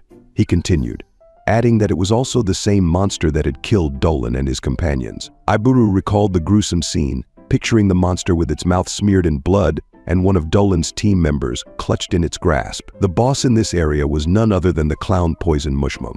Hearing this, Joubert turned to Iburu and asked, "Is he serious? Everyone knew their teams weren't strong enough for such a battle." If this was true, clearing the gate was pointless, though they still needed a way out. Standing beside El-Paume, Debo caught his attention and asked cautiously, "Is this clown mushroom really that dangerous?" El-Paume, recognizing the threat they faced, mentally noted that encountering Mushmum at their current level was incredibly dangerous. Noticing that El-Paume wasn't responding, Debo called out again, asking if he was even listening. El-Paume remained silent, resting his chin thoughtfully. He considered that the spores released by the surrounding monsters made melee combat ineffective. It was impossible to trap the boss in a pincer attack, meaning they'd have to rely on ranged combat. But with Mushmum's speed and strength, attacking recklessly without a solid plan would be foolish. As El-Paume pondered this, Debo grew increasingly exasperated, calling out to him again, telling him not to ignore the situation. Finally, crossing his arms over his chest, Iburu announced that the clown poison Mushmum was directly in front of the exit portal. The only way to reach it was by defeating the boss. Debo chuckled confidently, lightly tapping his fist against his chest. "Is that really a problem?" he asked, certain that El-Paume's fire arrows could easily deal with Mushmum. But before he could continue, El-Paume interrupted, calling his name sternly and ordering him to be quiet. Annoyed by this dismissal, Debo gritted his teeth, silently cursing El-Paume. El-Paume explained that without a solid strategy they would all die. Even a fire arrow wouldn't be enough to scratch this boss. Debo's eyes widened in disbelief. "Why not?" he asked, confused. El-Paume elaborated, explaining that even the ordinary monsters here had solid defenses. "If the regular monsters are this tough, there's no point in even thinking about the boss," he added. The adventurers, including Iburu, listened in silence, absorbing this grim assessment. Iburu muttered sarcastically, "Thanks for the explanation, Captain Obvious." Under his breath, he added, "Stinking slaves."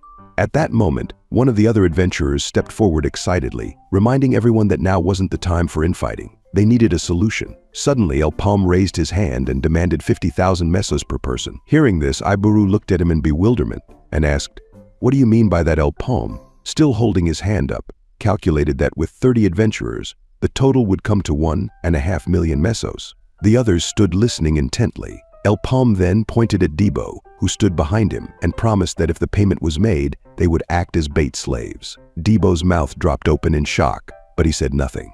For a moment, everyone stood frozen, processing El-Paume's offer. Finally, as if fully understanding what El-Paume had just said, Debo put his hands on his head, staring in disbelief. He asked himself if El-Paume had gone completely mad. Suddenly, Iburu, unable to control his emotions, angrily ordered El-Paume not to interfere. He suggested that El-Paume still had a slave's mindset and warned him not to assume that everything would go as he wished. Iburu was certain that using bait slaves wouldn't help in this situation. If the slaves died immediately, it would be all over for the adventurers. That was why, in a high-level gate like this, slaves were more of a hindrance than a help. Stepping forward, Iburu pointed a finger at both Debo and El-Paume, asking who they thought they were to suggest such an idea. He then focused on Debo, noting that from what he could see, Debo hadn't even fully awakened yet. Iburu sneered, questioning what a man with second circle abilities and a slave could possibly do. Debo, growing increasingly furious, clenched his jaw, the veins in his face becoming more visible. Iburu's words were starting to infuriate him. He couldn't understand why Iburu was always so condescending, constantly pushing him. Debo thought bitterly about how he had never considered becoming bait slaves.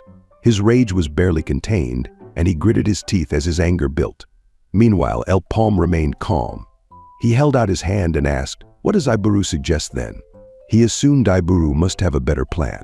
As El-Paume watched Iburu mutter to himself, hesitating, he realized that there wasn't another plan. Otherwise, Iburu wouldn't have gathered everyone here. Closing his eyes, El-Paume continued, "There's something else," he said. Crossing his arms over his chest, he announced that their team had one person with second circle strength and one with first circle abilities. Debo was taken aback by this revelation and asked, "Is this really serious?" He looked down at his wrist and noticed a glowing circle. With a broad smile, Debo laughed and asked, "When did this appear?" Suggesting that he must have some hidden talent. El-Paume reminded him that the other adventurers only had a few people with second circle strength. Hearing this, Iburu clenched his teeth in exasperation, ready to protest. But before he could speak, Jubert suddenly ran forward, asking him to stop. She held out her hand in front of her and, placing it on her chest, promised that she would pay the price if El-Paume and Debo acted as bait slaves. Jubert spoke confidently, though she admitted that she didn't have 100,000 mesos for the two of them at that moment. As El-Paume listened, he closed his eyes, contemplating her offer. El-Paume stated, "Then we'll collect the payment after we all get out, though it would mean we sacrificed ourselves for nothing if we fail to escape," he added. "But only if every one of you here accepts my proposal unanimously." He urged them, "Come on, we don't have all day." Back at the exit gate, spores lingered in the air and we heard crunching. It was Mushmum, eating a member of Dolan's party. Suddenly, an object approached the boss at immense speed. Mushmum noticed, but it was too late. It was a fire arrow, blasting the beast in the face, causing a thick, purple smoke screen. El-Paume told Debo, "We must move as soon as the monster spots us." Debo replied, "Are you really sure about this, sir?" The monster spotted them, its eyes glowing red as it launched itself toward them. El-Paume calmly stated, "Here it comes." They started running, and Debo exclaimed, "What the?" "It's super fast." The boss, now running on all fours, began closing the distance between them. Jubert told the others, "Now's our chance." Activated before the decoys died, the exit portal materialized, and Jubert shouted, "Let's get moving, quickly." Meanwhile, El-Paume and Debo continued running from the beast. Debo flinched as he noticed a wave of monsters rushing toward him. "You stinking monsters, do I look like a pushover to you?" he shouted, activating his skill.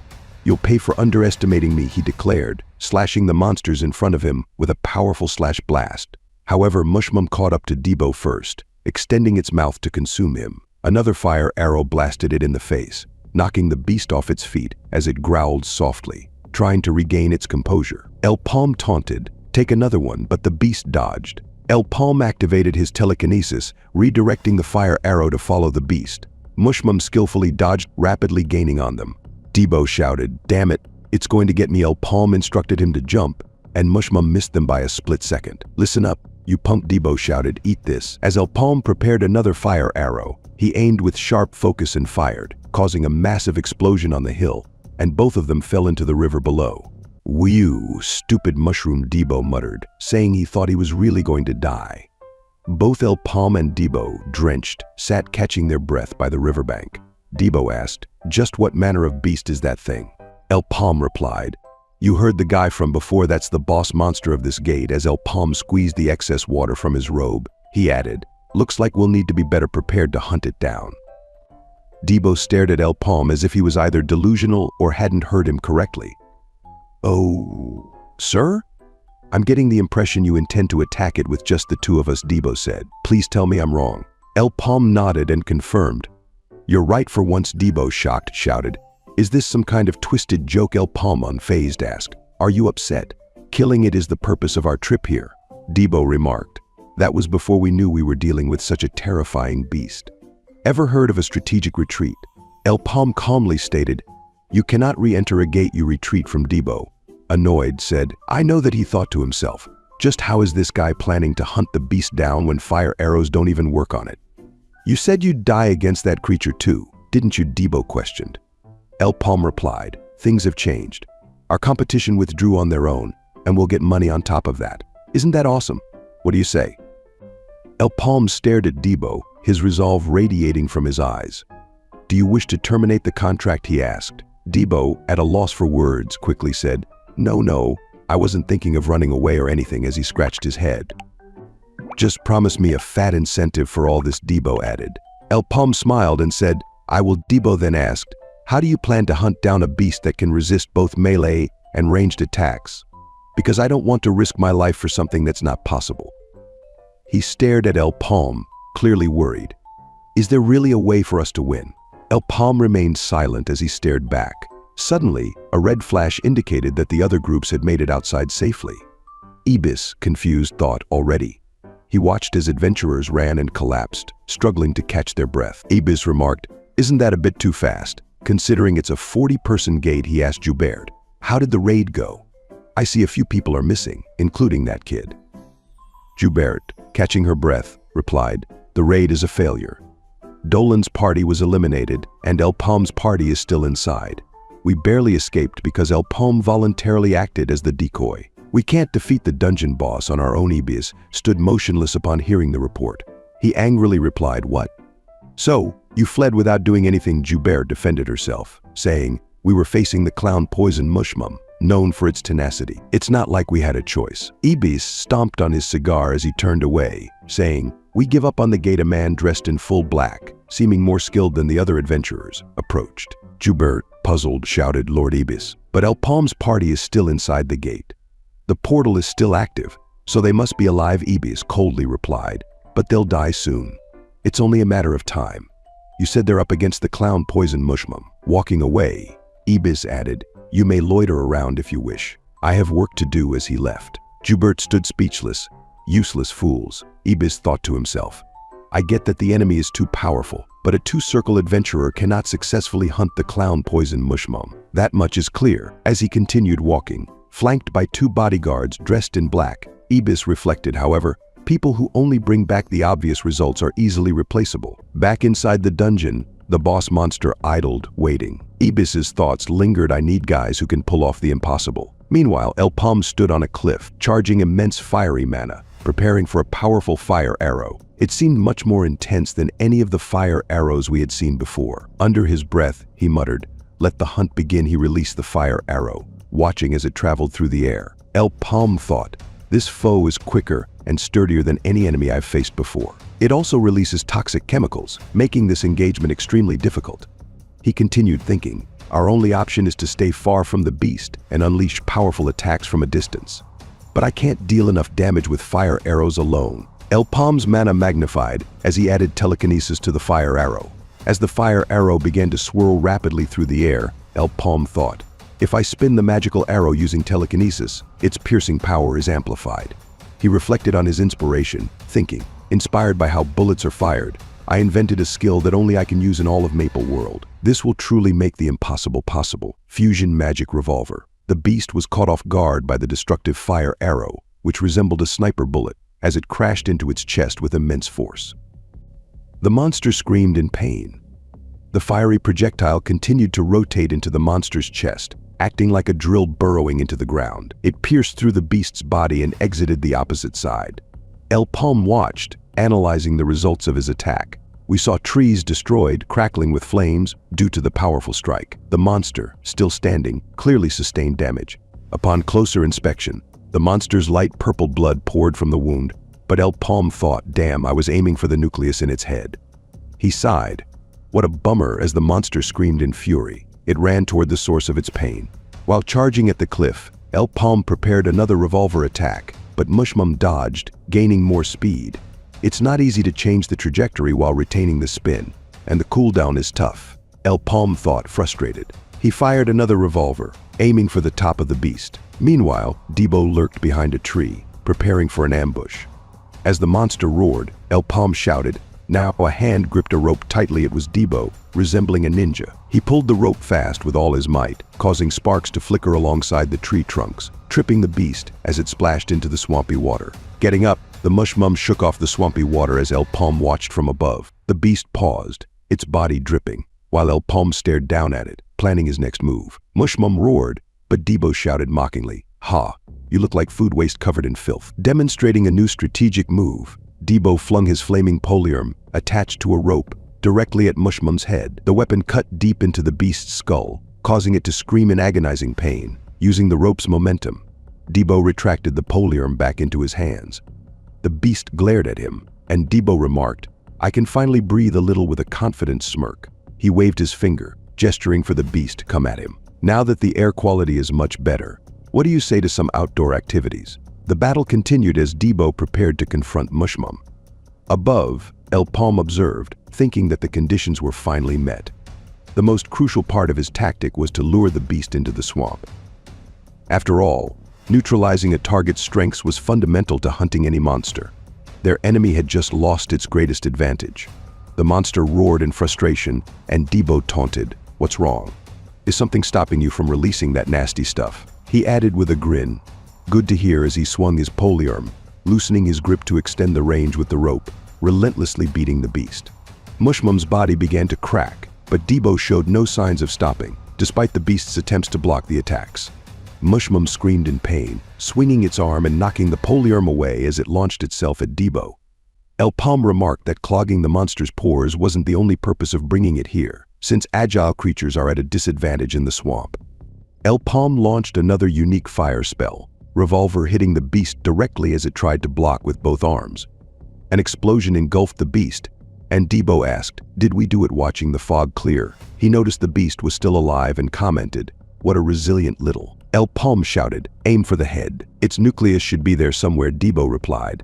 "I know that," as he swung his poliarm at the beast. Just before impact, Mushmum grabbed the poliarm, dragging Debo closer. El-Paume, unfazed, held out his hand and activated his telekinesis, hurling a massive log toward the beast, slamming it into its face and saving Debo from certain death. Debo seized the opportunity, gripping a branch on the log, while Mushmum threw the log behind itself. Using the momentum, Debo kicked the beast directly on the top of its head, landing safely on a tree root. With his poliarm in hand, Debo launched back into the fight, dashing around Mushmum as El-Paume used telekinesis to raise the swamp water around the beast, blocking its line of sight. Water splashed over Mushmum, causing it to flinch in confusion. The beast slashed through a shadow in the water with its sharp claws, only to realize it was a decoy. Behind it, Debo swung his poliarm with intense focus, his expression as fierce as if someone had stolen his lunch. And he knew who the culprit was. He struck Mushmum, slicing its head clean off as the head splashed into the water. Mushmum's body stood still for a moment as Debo, panting heavily, looked up at El-Paume and gave him a thumbs up. El-Paume smiled, but the smile turned into a frightened stare as he noticed the headless beast's body moving once again. Mushmum slammed Debo, knocking him down and flinging his poliarm aside. Letting out an ear-piercing roar, the beast charged again, and El-Paume thought, "How is this possible?" Debo clearly destroyed its head. Preparing another fire arrow, he fired at Mushmum, but the beast easily dodged, moving at outrageous speeds toward El-Paume. Something isn't right, El-Paume thought, using telekinesis to levitate the log with Mushmum on top of it into the air. Mushmum dashed forward, latching onto the side of the cliff, climbing rapidly.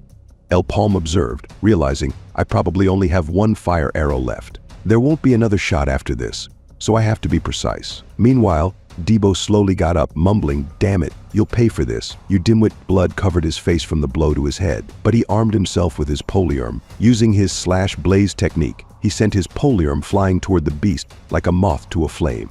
The poliarm cut through the beast, slicing its lower torso, which fell to the swamp below. "Hey, serves you right," Debo shouted triumphantly, only to realize the relentless beast was still alive. Mushmum used its arms to continue climbing toward El-Paume.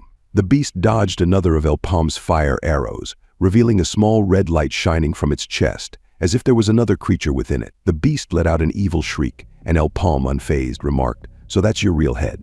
The creature seemed to understand his words, looking at him nervously. El-Paume smirked and said, "Thanks for confirming that he equipped his flare gun," which Debo noticed below, thinking, isn't that his flare gun? So that attack just now wasn't real.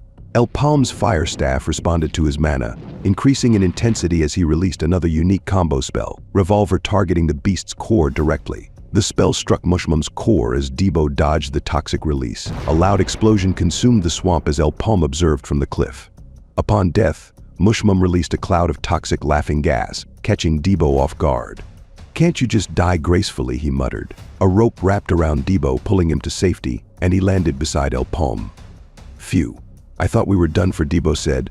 As El-Paume looked over the toxic spore-filled swamp below, Debo asked, "Is it really over?" El-Paume confirmed. "Yeah, great work, Debo. We'll collect the loot once the poison mist clears." Just then, a figure lunged toward El-Paume from behind. Noticing the presence, he turned around, and both he and Debo were startled as the beast's corpse, covered in toxic poison, came crashing down. Debo laughed in disbelief as the attack unfolded. We shift over to Ibis, who entered his office, reporting to Lord Larkin. Larkin chuckled after hearing the report, commenting, "So you returned without accomplishing anything? You're as hot-headed as ever." Ibis apologized, then suggested, "Why don't we make an official request to the Cygnus Knights?" before a knock interrupted their conversation. Turning to the guest at the door, Ibis said, "Didn't I make myself clear? No visitors allowed at the moment." To his surprise, El-Paume responded from outside, "I'm coming in." Ibis, taken aback, replied, "What? How dare you enter?" His tone softened as he stared at El-Paume in shock. "I just got back from the gate," El-Paume announced calmly. Larkin grinned, adding with amusement, "This is truly fascinating." Larkin told Ibis he had some explaining to do as El-Paume stood at the door. Larkin asked El-Paume if he had risen from the dead or something, then relaxed in his chair, saying, "Anywho, it's a pleasure. I'm Larkin. You must be El-Paume, and as the reports suggest, you clearly possess a keen survival instinct, just the type of adventurer Gapur is looking for." El-Paume bowed, responding, "You're too kind." Larkin replied, "Great manners too." "Let me ask you a question." Ibis, still puzzled, stared at El-Paume. Larkin asked, "With that instinct of yours, do you think it'll save your skin within the 100-person gate as well?" El-Paume stared silently for a moment, then replied, "That's not going to be easy." Larkin, intrigued, waited for him to continue. Furious, Ibis shouted, "How dare you? You're speaking to Lord Larkin here." As his face reddened, veins visibly pulsing, Ibis continued, "Do you think I promoted you as an adventurer so you could pick and choose your jobs?" He reminded El-Paume not to forget he was still greatly indebted to their guild. El-Paume remained calm and silent, unfazed by Ibis's outburst. Larkin smirked and said, "Not easy? So it sounds like it's still possible." Then he continued, "I don't like hints and suggestions, so I'll be straightforward. What do you want?" El-Paume met Larkin's gaze with a serious expression. We then shifted to Debo, who spit out what appeared to be root beer, struggling to process what he had just heard from El-Paume. "What? 5 million mesos per person? That's 10 mil for the two of us. Don't you think that's too much?" They sat in a bar as the root beer Debo had spit out dripped from El-Paume's face. Debo apologized. "Oh, I'm sorry. Anyhow, I think you went too far this time," he added. "They're probably going to withdraw their offer, and this was a great opportunity too." El-Paume replied, "So what? The decision is theirs to make, not mine," as he wiped the root beer off his face. Debo retorted, "Geez, do you have any idea what you just did? What if this whole raid gets canceled?" He pointed out that they'd only succeed in making an enemy of Ibis. Just then, they noticed a foot approaching them. The figure turned out to be Iburu, who said, "Having fun. Because we clearly didn't enjoy being compared to you two." Joubert was with him. Debo slammed his hands on the table and rose from his seat, replying, "What? Is that how you express gratitude for saving your lives?" Debo continued, "All right. That's it. I never liked you either. Come outside, and we'll settle it." Iburu and Joubert both bowed, and Iburu said, "We're truly sorry." Iburu acknowledged, "Prejudice got in the way. As an adventurer myself, I feel ashamed to have misjudged your skills. I'd like to offer my sincere apology." He handed over the promised 1.5 million mesos for 30 people, adding, "Each of us added a bit extra to show our gratitude." Debo, still in a daze, muttered, "Okay, thanks." El-Paume replied coolly, "We don't need extras. We agreed on 1.5 million mesos, and we only did what we're getting paid for." Coldly, he added, "No more, no less than that. Take your expressions of gratitude elsewhere." Shocked, Iburu and Joubert fell silent. while Debo grumbled, "Damn it, there goes my bonus." Debo continued, "Now I'll probably have to count all this and return the extras." Pirate man Iburu, was it El-Paume, looked at Iburu and asked, "What about you? Can you do what you're getting paid for?" Iburu, lost for words, stared at El-Paume. We shifted back to Ibis, who shouted, "I'm absolutely against it. 10 million mesos? We could hire 3 or even 4 circle adventurers with that much." He argued, "It's true he's the best candidate to join this raid, but he's going to take our kindness for granted at this rate." Ibis continued, "I'm pretty sure he made this offer to see how we'd react. Why don't we summon him again and renegotiate?" Larkin responded with a sharp look. "I beg to differ, Ibis. Truth be told, I'd be willing to pay him twice as much." Shaken, Ibis asked, "What is this?" as Larkin handed him a piece of paper. "We're only going to dispatch El-Paume's party to this raid." Shocked, Ibis thought, "Just the 2 of them?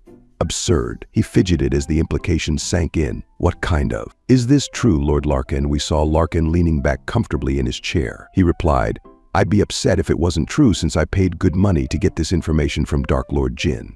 With a panicked expression, Ibis thought, "Dark Lord Jin? Then this has to be real." Larkin picked up his pen and said, "We need to wake up, Ibis. The war has already begun." We transitioned to a forest as the sun shone and a gentle breeze blew through the trees.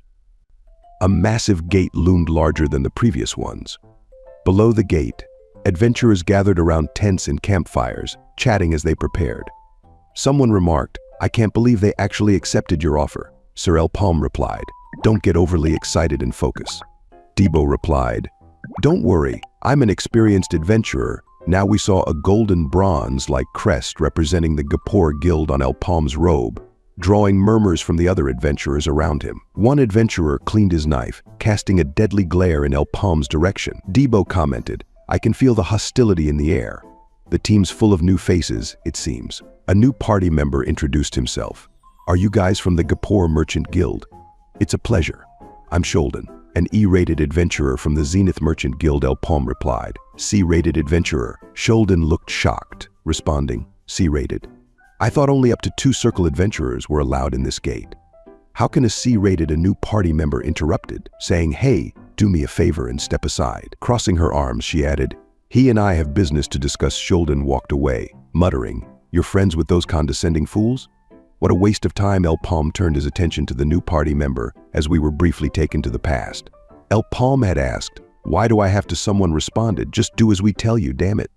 Gapur Merchant Guild will be working with the Cygnus Knights for this raid. The narrator explained that the Cygnus Knights, who serve Empress Cygnus, are the most powerful order in terms of both battle prowess and authority. They had shown interest in this raid.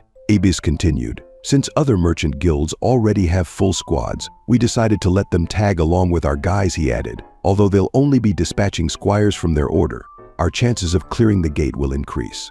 Ibis went on, "I suspect there's a reason why they would go so far as to join this raid, but what they offered in return isn't bad, so I want you to cooperate with them." El-Paume replied, "Understood. Working with them should not be a problem." Ibis warned, "Actually, don't let your guard down." Leaning back in his seat, he added, "Something about them seems off." Returning to the present, the female warrior introduced herself as Kiri of the Cygnus Knights, in charge of training squires. "Don't think for a second you're our equal just because we struck a deal," she warned. Debo stared angrily as Kiri continued, "I don't want this to become a hassle, so don't do anything rash and just follow my lead." Debo muttered, "What? That condescending?" Kiri asked El-Paume, "Is this all from Gapur, by the way?" El-Paume replied, "Looks like it." She sighed, "Geez." So Gapur has pretty much given up. Footsteps approached, and other guild factions began to arrive. Members of the Deeg Merchant Guild and Crocus's party, along with Mardia Merchant Guild's Kubel's party, gathered around. Debo thought, elite forces from other guilds. The air suddenly feels a lot denser for some reason. The arrival of the Gold Richie Merchant Guild caught everyone's attention as the Natasha sisters joined the assembly. Kiri scoffed, "Pompous fools." A red-bearded man introduced himself, Lonko, one of the escorts for this raid. "We're here to support you on your way back out of the gate." Lonko explained, "As you may have heard, any legendary item discovered during this raid won't belong to its finder. Instead, your guild will own it, and you'll be compensated for your efforts. You can keep mana stones, so there's that. But if anyone is caught stealing an item, you'll face B-rated adventurers like myself." Debo, shocked, thought, 5 circle adventurers. Can all of them be? Lonko finished, "All right, that's it for the warning. Everyone, line up and head inside. Kiri took charge of El-Paume's party, saying, "I lead, you follow." "Understood. We will clear this gate." As she walked away, Debo muttered, "I can't stand her. Do we really have to work with her?" El-Paume thought to himself finally, "Everything I've done up until now was to join this raid." He recalled that he had never gone into this gate in his previous life. "It's still a mystery, but I must accomplish my goal here," he thought, "because this is where everything began." "Let's go," El-Paume said to Debo. Debo replied, "I'm definitely not going to help her, even if she pleads with me later." A bright red flash signals the team's entry as El-Paume and the other members warp into a new dungeon, greeted by a grassy field under orange skies. "Don't fall behind," the leader advises as they trek through the overgrown reeds. Surprised by the reeds' height, Debo looks around, wondering aloud why they're so tall. Kiri, focused on the task at hand, snaps at Debo, reminding him that they aren't there for sightseeing and to stay focused. She turns away, resuming her path with the others following.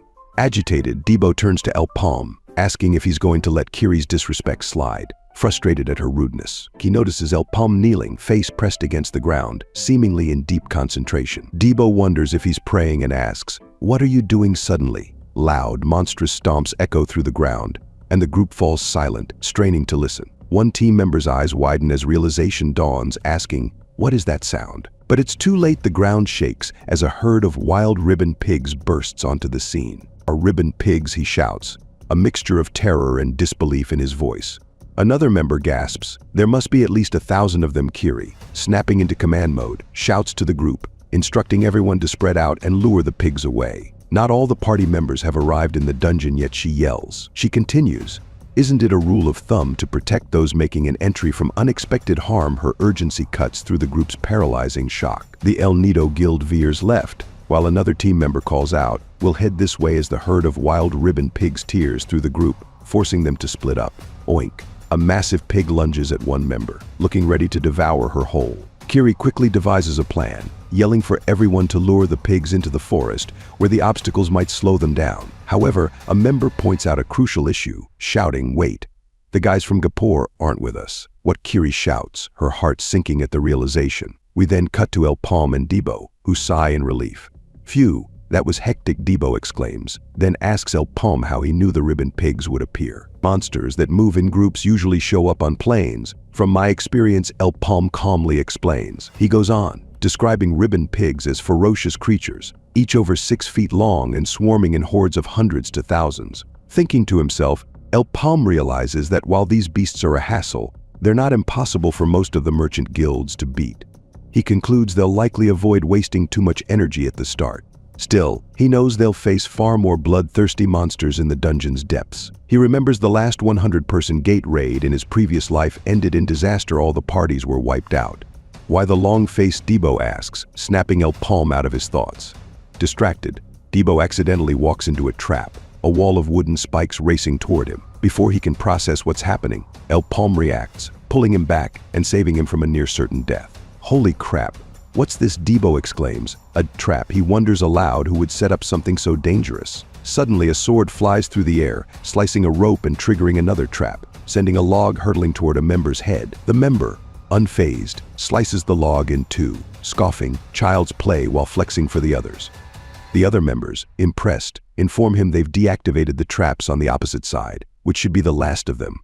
"Don't get too confident," Babel warns a masked man, Crocus, who appears on the scene. Introducing himself as a leader, cautions the group. Even though these traps were easy to deactivate, they're deadly enough to kill an adventurer, he explains. He adds, "Monsters that use human tactics to hunt prey aren't to be underestimated." The only creature that comes to mind with that level of intelligence is a hoblin. Crocus informs his team that hoblins, with their cunning and ruthlessness, are likely the Red Gate's boss monsters. Bragging a bit, Crocus claims to have a rough idea of how to handle them. While he admits a red gate is challenging, he assures the others that someone of his skill will surely make it out alive. He urges them to follow him.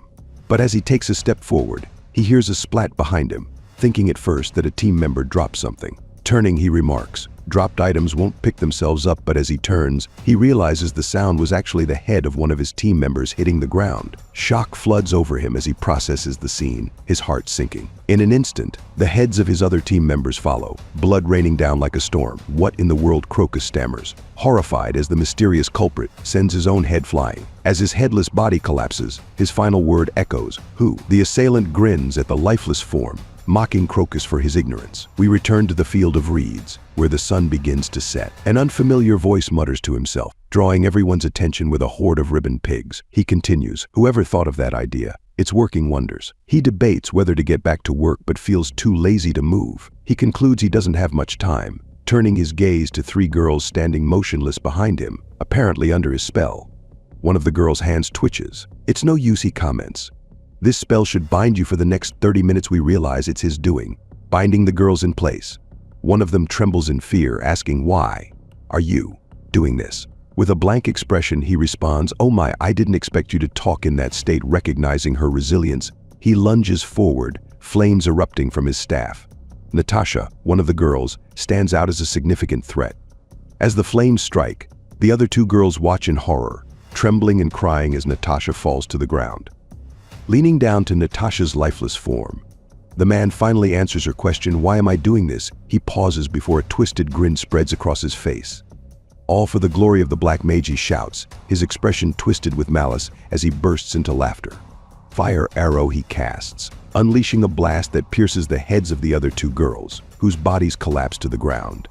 As he looks around at the aftermath, the deranged man muses, "It never ends, does it?" Watching as more people emerge from the dungeon portal, he sighs, frustrated at the prospect of more work interrupting his rest. We flash back to an earlier scene, where someone calls out, William revealing the twisted, cross-eyed man's name. "Yes, I'm at your service, sir," William responds to a man who appears to be the leader of the Black Mages. The leader expresses that they've been waiting for this day for a long time, having assumed false identities to quietly build up elite forces and expand their influence. "The time has come to finally reap the rewards," he declares. Without hesitation, William vows he will not let the leader down. In acknowledgement, the white-haired man hands William a flaming quill, telling him it's a gift from the master and that failure is not an option. Returning to the present, William reflects that his current enemies aren't ones he can easily overcome. As he walks away, he resolves that he must start putting in some real effort, hinting that what he's shown so far is only a glimpse of his true power. We enter a wooden fort filled with sharpened spikes, where a hoblin in armor stands with saliva dripping from its chin. Zooming out, we see multiple goblin-like figures, all in armor, patrolling the fort as bodyguards. El-Paume and Debo scout the area, evaluating their next move.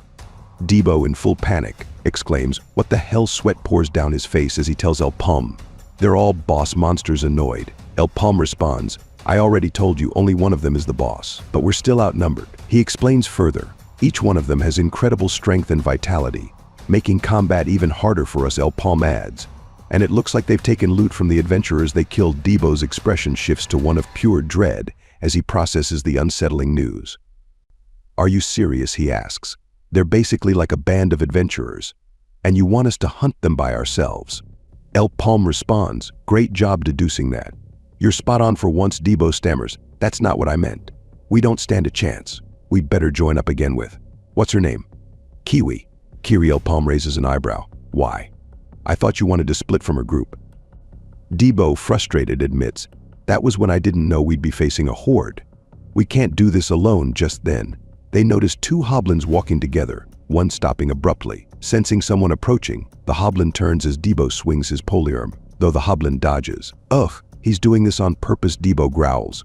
"I never said I could do this all alone." With red eyes glowing, the hoblin swings its massive arm at Debo, who plants his polearm in the ground, vaulting over the attack. Landing gracefully, Debo charges back into battle, skillfully weaving around the hoblin's deadly strikes. With a critical hit, Debo slams the handle of his polearm into the hoblin's face, shouting, "Shut up, you prick!" Using the momentum, he swings his weapon to strike the hoblin in its chest, knocking it to the ground.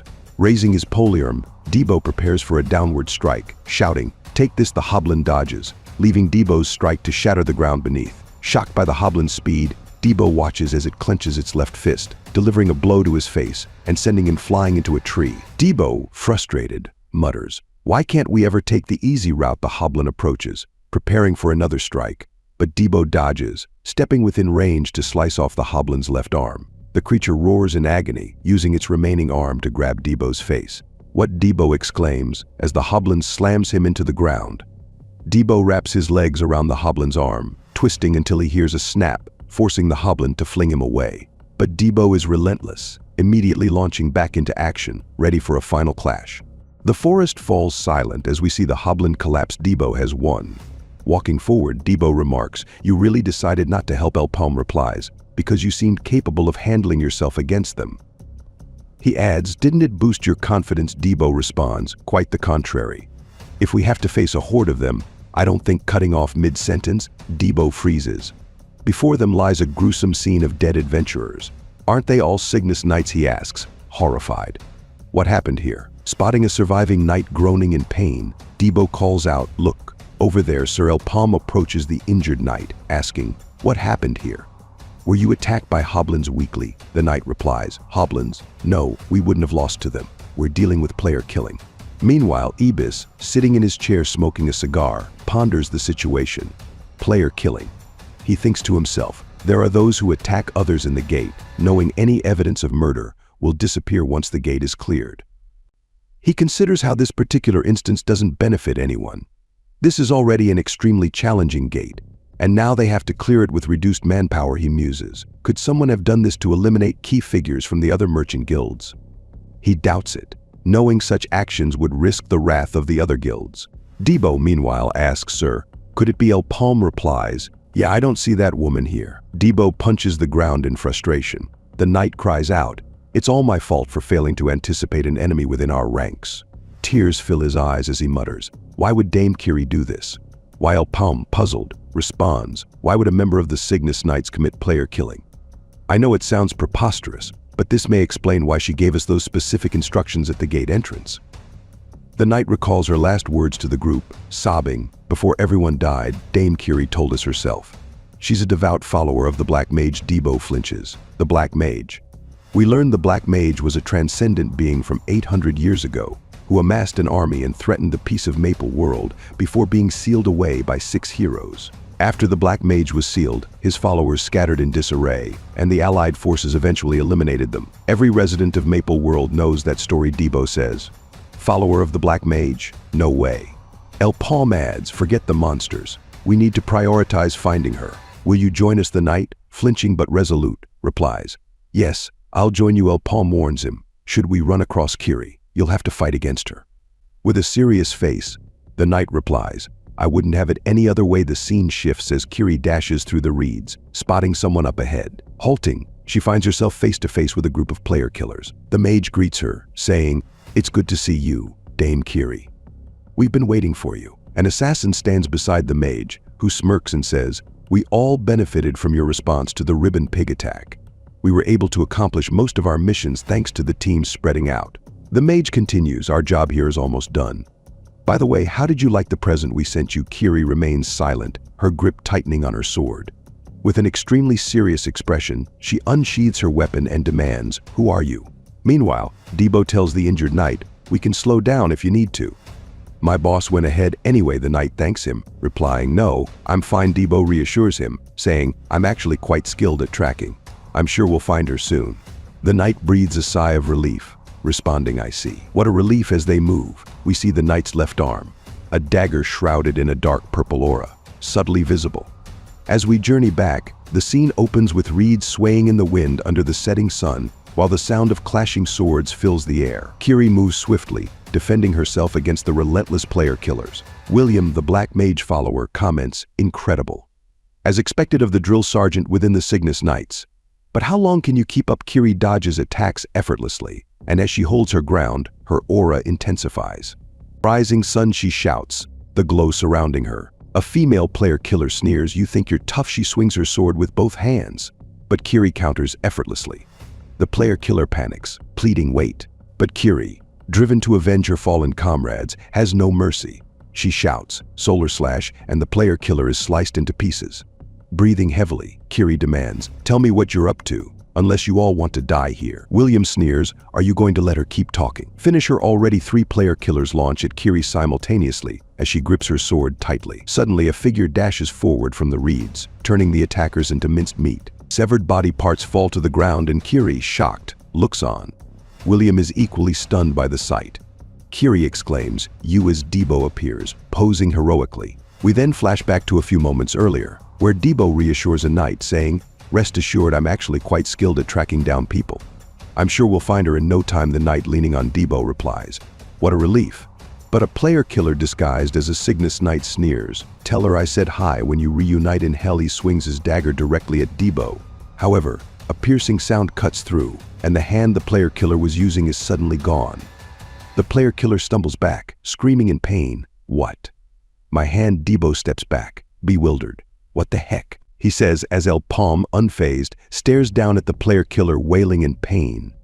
The player killer screams, my hand, it's gone. Debo, confused, asks El-Paume, sir, what's going on? El-Paume replies, your intentions were too obvious, and you acted on them right away.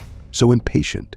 The player killer trembles in fear as El-Paume adds, unfortunately for you, I don't trust other humans. El-Paume's aura flares, and he shouts, fire arrow. The scene shifts back to the present as William mutters, this is strange. William, visibly annoyed, adds, to think we'd be interrupted by an uninvited guest. A party member asks, Lord William, isn't he from the Gapore Merchant Guild? William responds, yes, I know. It looks like Pitton, that coward who failed to kill himself, failed yet again. His tone becomes sharp. Maybe I was too generous when I gave him a chance to make up for letting Dame Kiri go. William sighs. This is irritating. Since the two of you are no pushovers, I have no choice but to use our best moves. Kiri warns Debo, be careful. They are, but Debo cuts her off coolly, I know. They're perverts. Kiri, slightly confused, responds, what? William snaps, enough. Let's finish this. His party members charge toward Debo and Kiri, preparing for battle. Debo smirks and says, you can at least handle one, right? I'll take care of the rest. Kiri replies, don't underestimate them. An assassin from the player killer team shouts, savage blow. Debo dodges just in time and counters, but the assassin manages to evade. Debo yells, not good enough. Here comes your doom. But suddenly, an enemy archer shouts, piercing arrow. Debo yells, yikes, as he narrowly dodges the arrow. Frustrated, the archer mutters, damn it, and reloads for another shot. Debo, momentarily distracted, glances toward the archer and shouts, you cheap little. At that moment, another enemy rushes in from his blind spot. Surprised, Debo hears him shout, upward charge. The enemy's blade grazes Debo's back, and his polearm flies out of his grip. The attacker smirks. I guess it wasn't deep enough. Debo steadies himself, and the enemy taunts, don't worry, you'll find peace soon. He charges forward, shouting, leap attack. Kiri, parrying her own attacker, yells, what are you doing? Bushy hair enraged. Debo maneuvers behind the enemy. Confused, the attacker says, what? Where did he go? With a deadly glare, Debo responds, what do you think? I was luring you in one swift motion. He slices his foe in two, the upper half flying into the air. Another enemy shouts, you prick, and lunges with a spear. Debo dodges gracefully, retaliating with a powerful slash blast. Regaining his stance, the enemy mutters, he's as strong as a bull. Suddenly, Kiri's voice cuts through. Disappointing, a body flies toward the spear user, and he dodges just in time to see that it's his ally thrown by Kiri. She mocks, is this really the best you've got? Furious, the spear user yells, you little brat. Meanwhile, William sighs. Enough is enough. His patience running thin, he mutters, I can't let you keep interfering with my business. Gathering his power, he prepares a fire arrow and mutters, I've wasted enough time on fools. Debo, shocked, thinks, fire arrow. William aims the fire arrow directly at Debo and laughs. It's much faster than any your boss could throw. The fire arrow hurtles toward Debo, causing a massive explosion. William, smirking, says, you knew about the spell, but let your guard down. He adds, my fire arrow is in a league of its own. Just knowing about it isn't enough. Satisfied, he mutters, that takes care of that. But then William's smug look fades. Before him stands El-Paume, who saved Debo from the deadly arrow. With a fierce expression, El-Paume glares at William, shocked. William asks, who the hell are you? El-Paume points with his telekinesis, answering, another uninvited guest. Suddenly, we see a ribbon pig charging toward an object controlled by El-Paume. The object is now flying directly toward William and his party. As they turn to face it, William and his allies are struck by the realization of what's coming. They are shocked, panic spreading across their faces. The stampede of ribbon pigs charges in their direction, and the scene fades out amidst their confusion and fear. The monster pig crashed to the ground with a painful growl. The mad mage stood over it, exhausted and breathing hard. "You annoying little," he panted. "To think they'd lure these things in and run." "Gerald," he barked. Gerald hurried over, also winded. "My apologies, Lord William. We just finished as well." William scowled. "No time to waste. We're going after them." "Yes, sir," the party replied. "If they make it out of this gate, things get messy," William thought. But that man, something about him felt wrong. His thoughts were cut short. "Lord William, footprints over here." "Good. If you find the man in the cape, keep him busy. I'll handle him personally." One subordinate hesitated.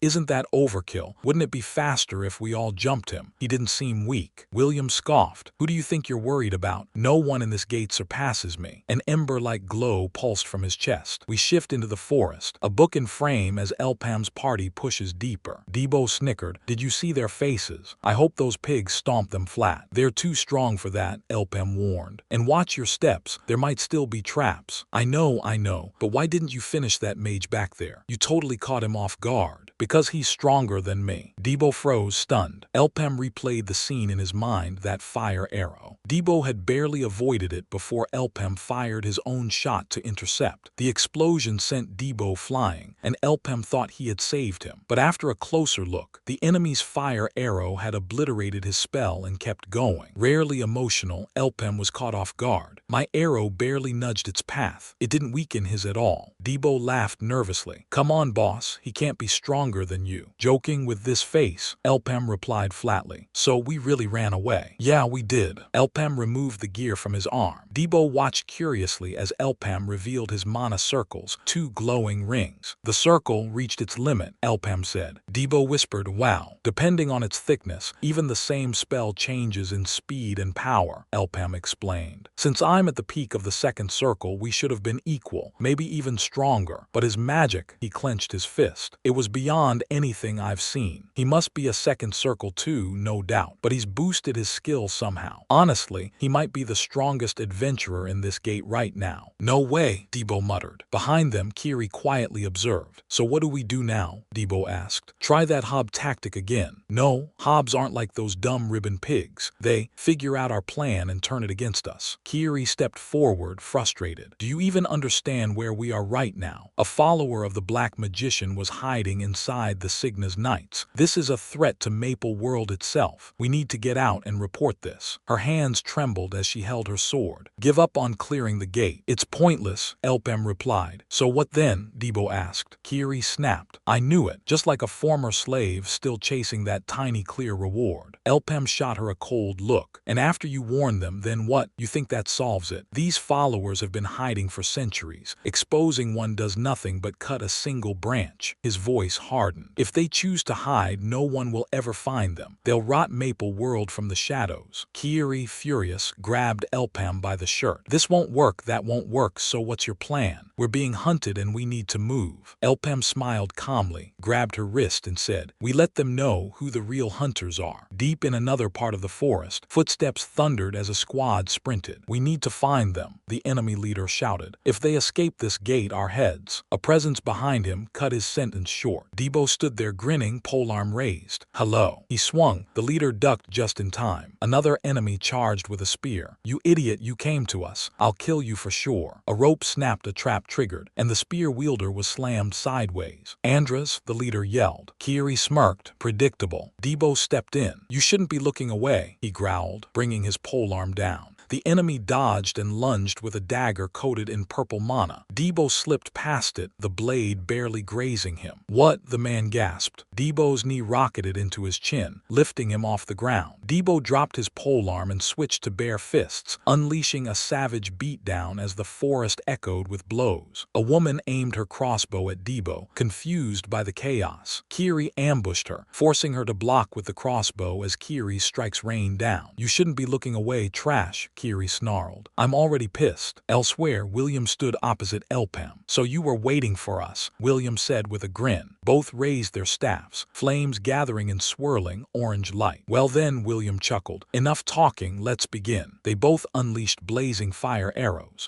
We hope you guys enjoyed the episode of The Last Adventurer. Please ensure to like and subscribe for more.